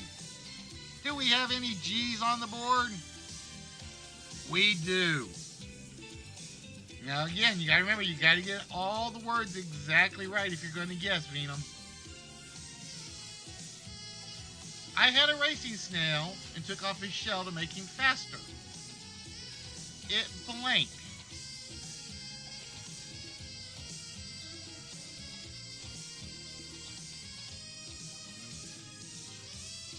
Ladies and gentlemen, I had a racing snail. I took off his shell to make him faster.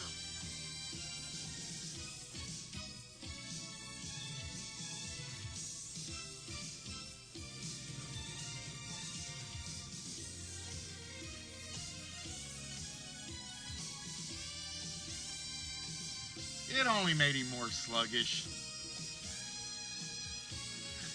Alright, so add the timer. We'll go with 3 for lockout or stingers.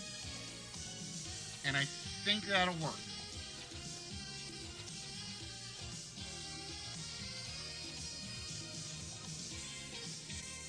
So congratulations, Venom. You took that one. I wasn't sure if you were going to take it with only not being answered, because that could have been quite a few other 4-letter words. But the good news is he picked the right word. So with that, Venom, it is time once again. Let me make sure.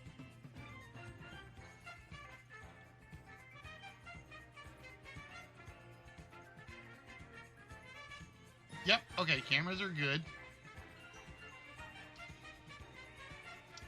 So, Venom, it is your choice of what's behind curtain number 1 or curtain number 2. Thank you very much for that, Murphy.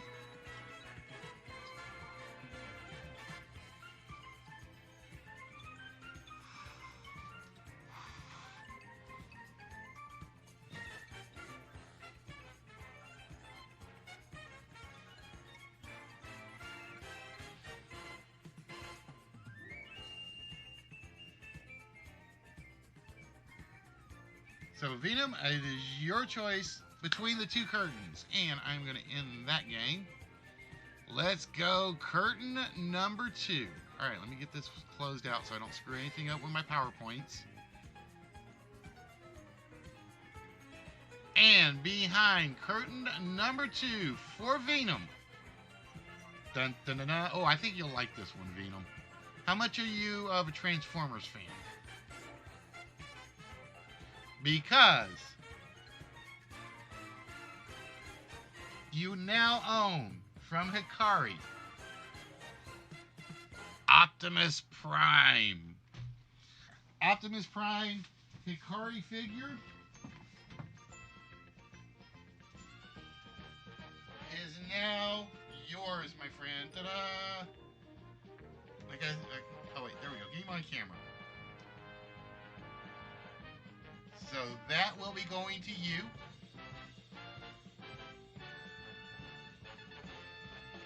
And I got one other Hikari figure hiding somewhere in the prize shelves. And for those of you guys that don't know or hadn't noticed, let me get over to the big board. Or no, not the big board. The big board is always wrong. For those of you that haven't noticed, every prize in the system or in the prize pile is showing right up there in that little slideshow. These are all the prizes so far that I have photographed.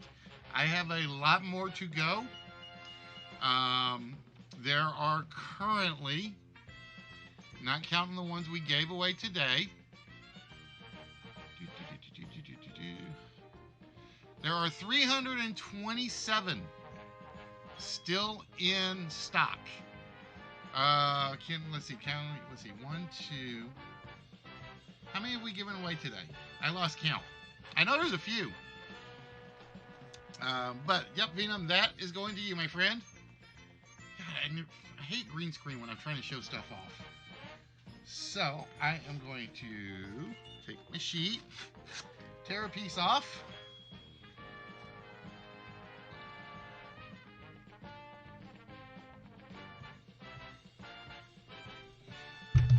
There we go, Venom. He is now labeled and officially yours. All right, guys.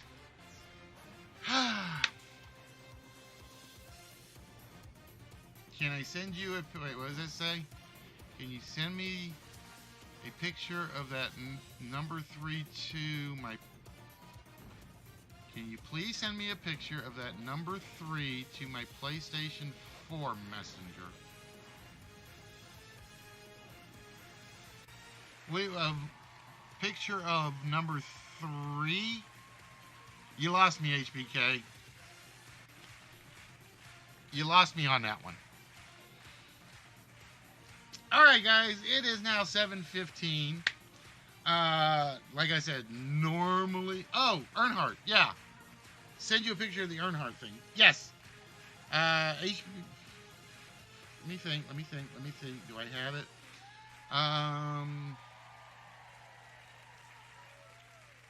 I'm trying to remember if I can attach photos.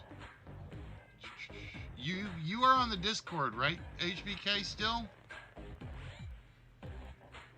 Give me a minute. Because I have not even uploaded any of the pictures yet of what if people have won. Which I do need to do.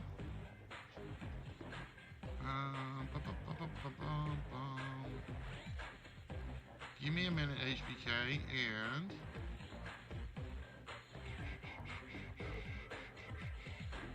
I can put that one right on...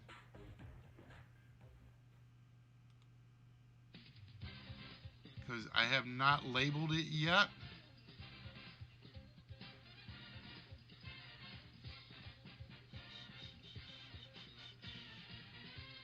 And I know I've got a picture of it. I just have to find... There it is.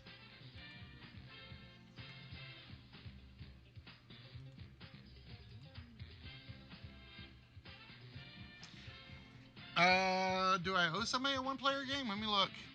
Oh. Oh, I owe Kegler a one-player game. You're right. No, you're not hallucinating. I goofed. There you go, HBK. That should do it. Yours is the last picture in the prize picture list. I do owe Kegler a one-player game. Thank you for reminding me.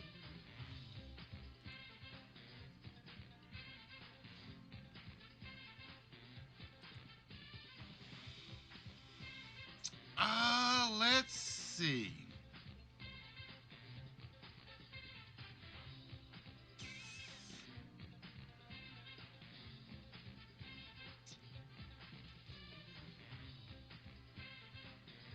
I'm looking real quick. I don't want to do 7 keys because I got to load some more files for that.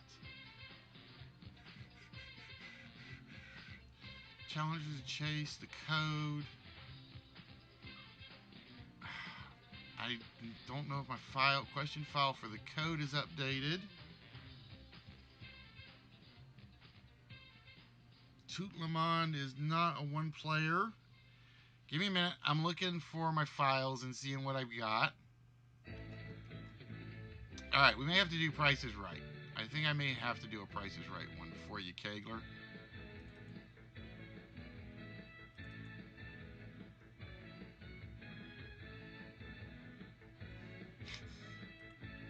Sometimes Sometimes that's all right. Sometimes I do the same thing and I'm running the show. All right, Kegler, I owe you a one-player game. I did forget. Shame on me.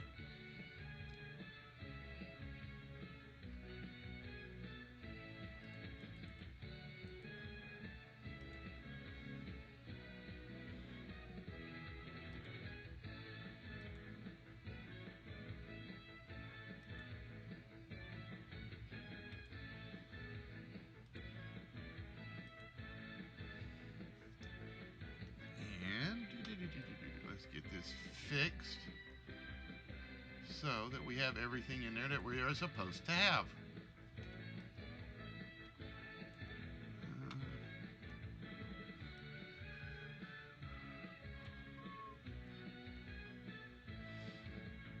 All right, Kegler, if you are ready, my friend, it's time for Kegler to take on any number. Ooh, yes, finally. Finally, it's one of my favorites. All right, Kegler, it is plain and simple.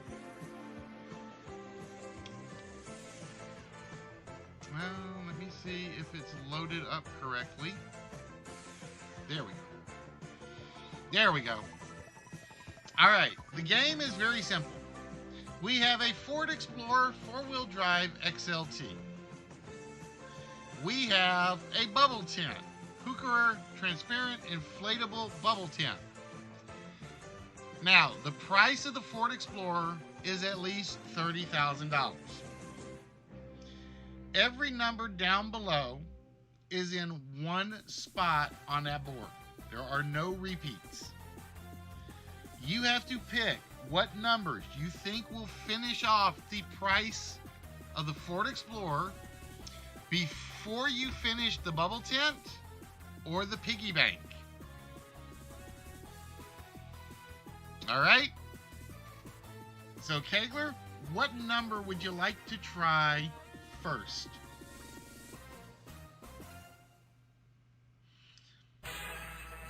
Oh, and somebody asked what was my favorite Price is Right game. This is it. I have always loved any number from the first moment I ever saw it. The 5 is in the price of the Explorer. That is a very good sign.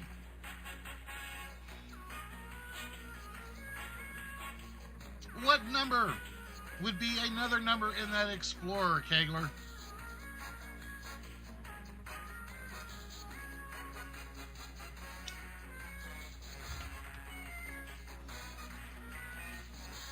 Another one that I still say is impossible to win, or almost impossible to win, is 10 chances. I've seen it done, but it's like the odds are slim.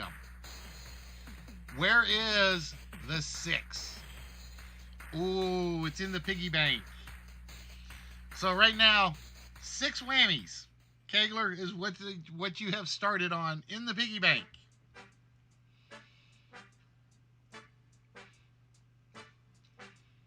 That is not the row we want to complete.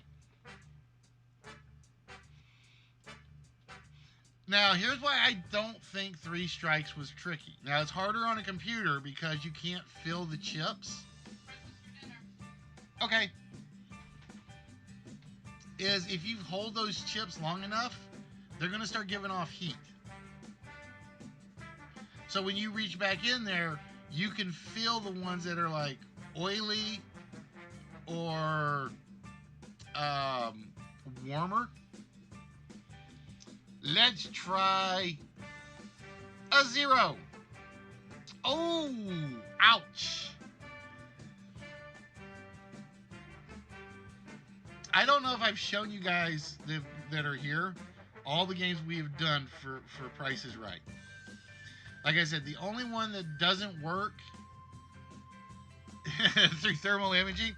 No, that's what I was told.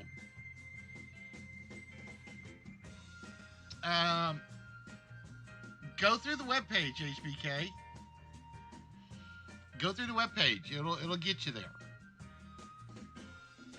Try a 7. We can try a 7. We do not want to see $6.70.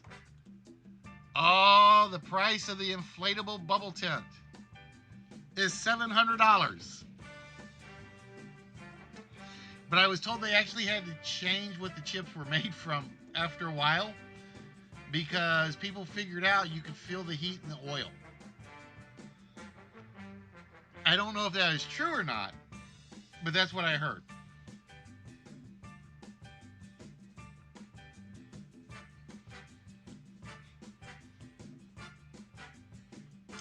Let's see.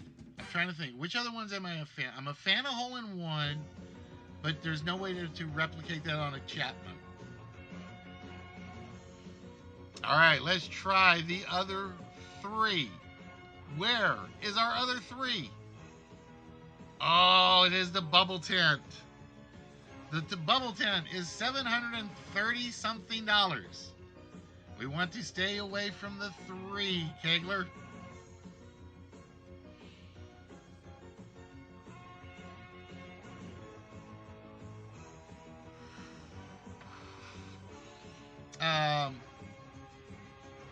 Yeah, I have no way to replicate Hole-in-One, which would be nice. Crossfire is lucky number. Are you talking about lucky 7s or lucky number?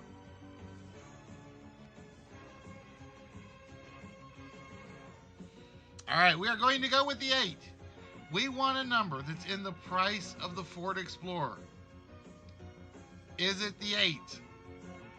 No, it's the bubble tent. It is the bubble tent. All right, so what that means, Kate, give me a minute and I will show you lucky 7s. What that means, Kegler, is 738 whammies. But what I'm going to do for you is I'm going to make you an offer. And it's a fair offer, I think.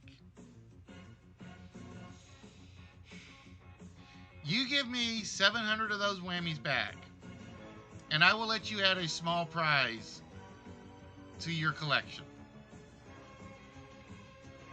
And it will not be one of the small prizes on the table.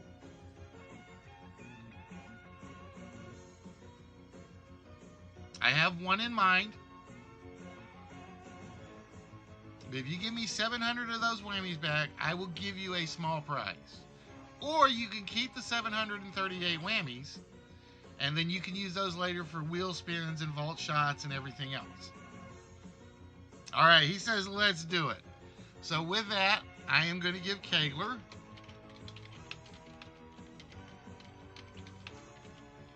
$38 whammies. And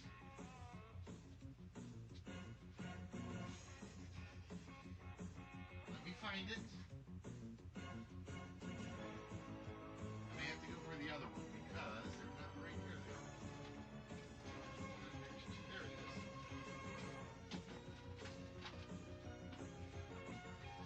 So we're going to add to your prize pile with another small. You now officially are working on your own race course because you now have the NASCAR 41 and from Formula One the Shell Marlboro car. These were donated by Chuck Hess.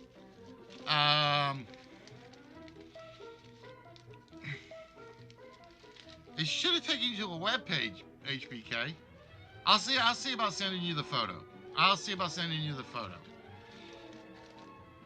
He had sent me a bunch of diecast cars, and I actually have a few of these combination sets that I have never given away yet. So with that, we are going to add that to your prize pile. And you still get 38 whammies out of it, which can still be used later. Yes, and the host vanishes every so often. So, with that, guys. Oh, I was going to show you. Give me a minute. Let me see if I can get it to come up. What number is that slide? That slide is number 14. Give me a second. Because I've got a way to force it to certain game shows when I want to.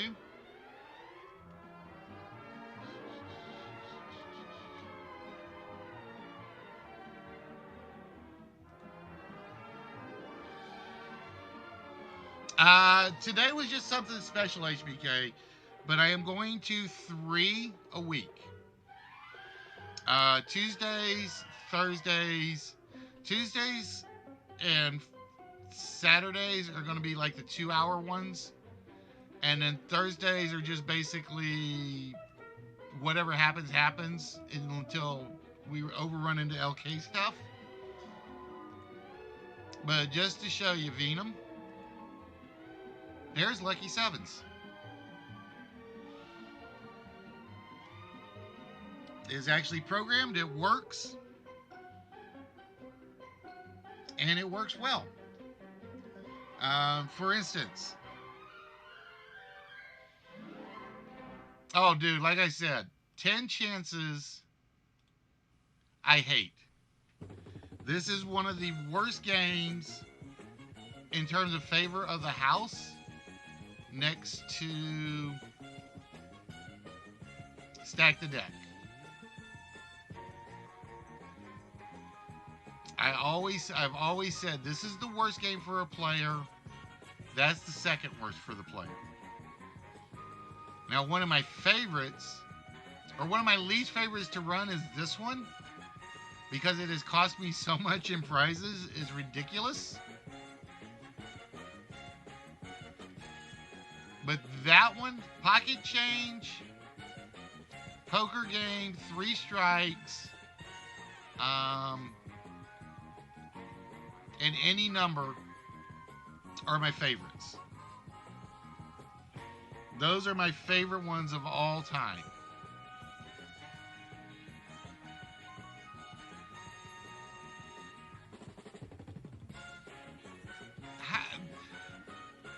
I have, now, there are some people that are probably lucky with this one, but every time I've ever tried to play it with whoever's on TV, I blow it. I blow it bad, because it's like you've got your 3-digit number, your 4-digit number, and then your 5-digit number. So by the time you're up to number 7, if you haven't gotten the second prize, you're screwed. You really are.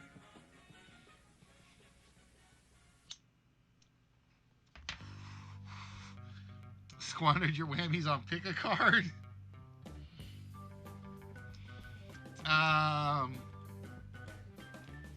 Now, like I said, this is the one I got Rusnak, who's my executive producer, because he helps me work on a lot of these. He's got a version of this that I think actually works.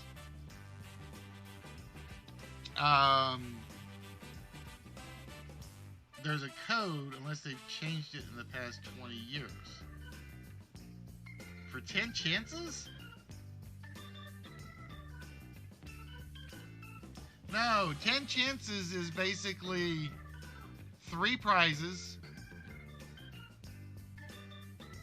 The first one's a 2-digit number. They'll show you 3 digits.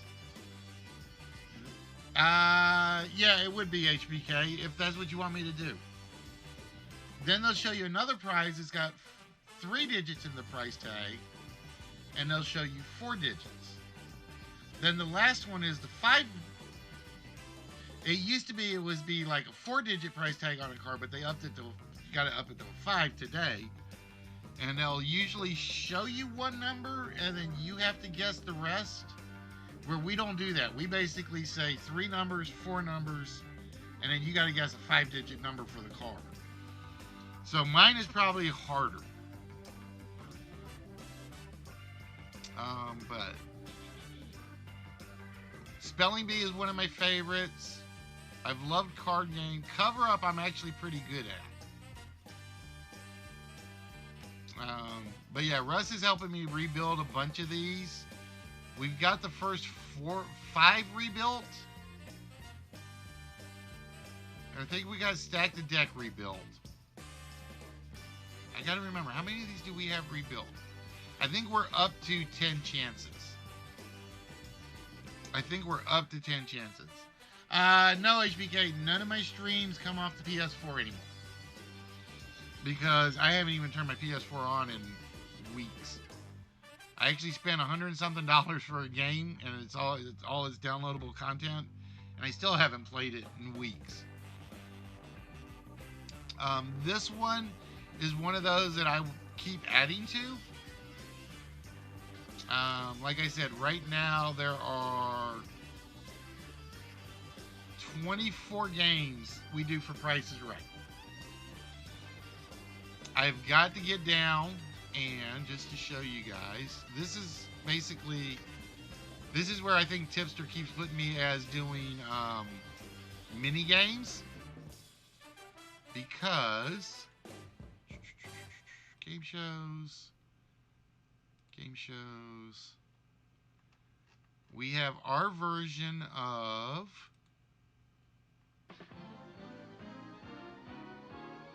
make sure I get the right one.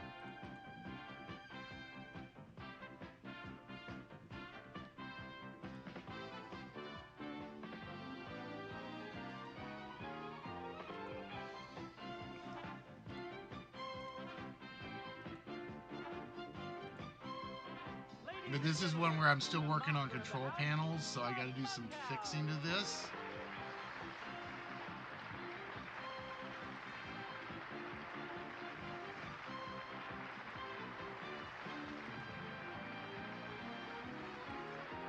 So we have our version of House of Games. From the entertainment jackpot capital of the world, Caesar's Palace in It's the exciting You can send it to me at email, HBK. Game Show, Caesar Oh, I forgot about that one. Ladies and gentlemen, Or if you are, there's a contact form there. Or you can send it to me in messaging on YouTube or Twitch. Now, this is a game show where you not only get a chance to win these beautiful prizes, but So we've also actually got this one. $45,000 Although I'm missing something out of this one, so I think I got the wrong one open. Let me look at something real quick. Or I uploaded it incomplete. Uh-oh. No, that's right. That's right. That's what I've got worked on. I have...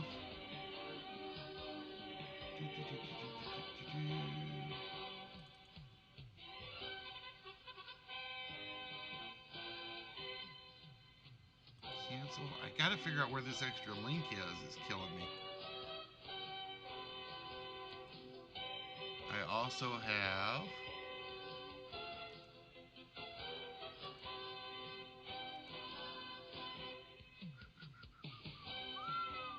Where are you?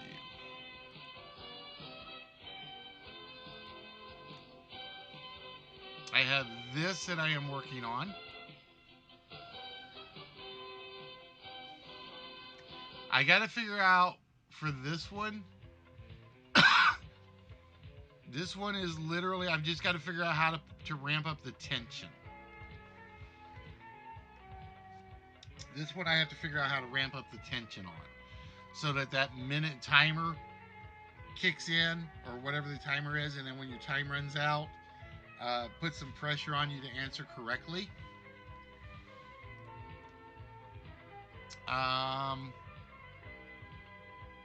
But yeah, this one is still a work in progress. I only have like 6 of these done, so I'm not going to show any of these off yet, because I realized I goofed on something on these and have to fix my topics and my headings. It literally takes day to get the basic layout started. And like I said, I'll see what I can do, HBK.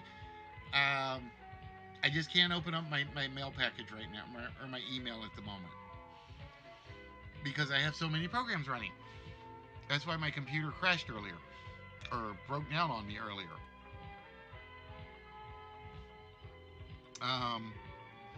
But if you look at the website, there are 135 games listed that I've either done, trying to do, or have written off as can't be done. For instance, I can't do Name That Tune as much as I would like to, and as much as people say it's doable.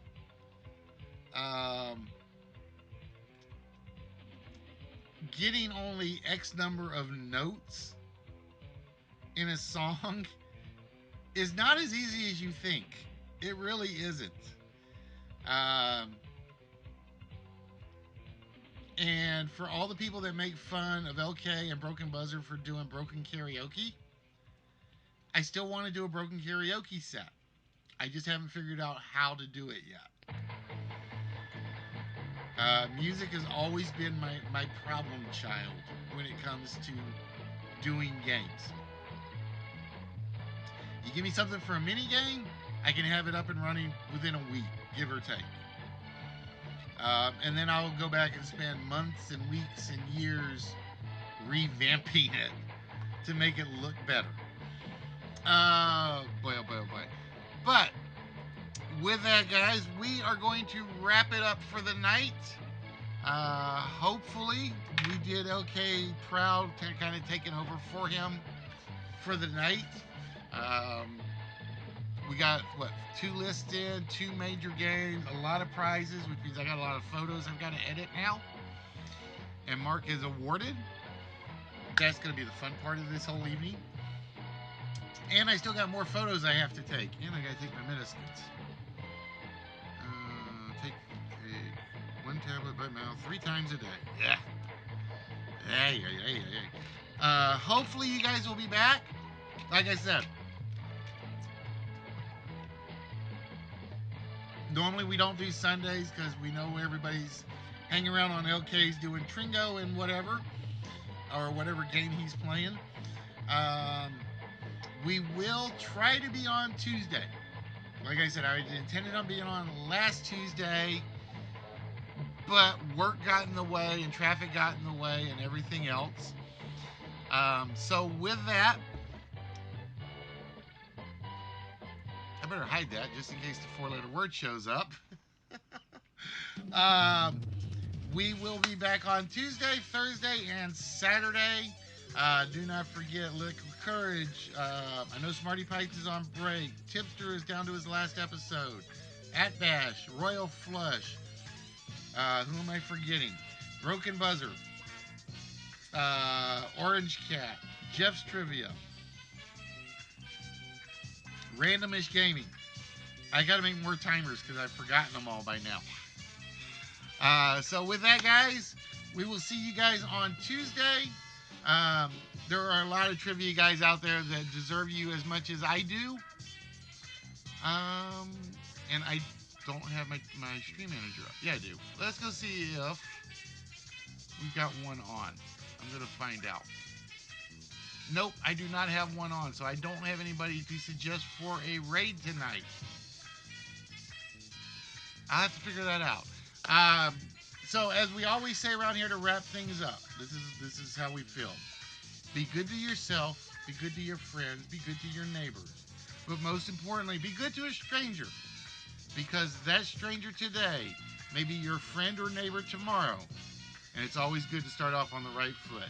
So with that, guys, we will see you guys Tuesday, Thursday, Saturday. And if I'm in the mood tonight, I may do some development streamings. We'll see. With that, y'all have a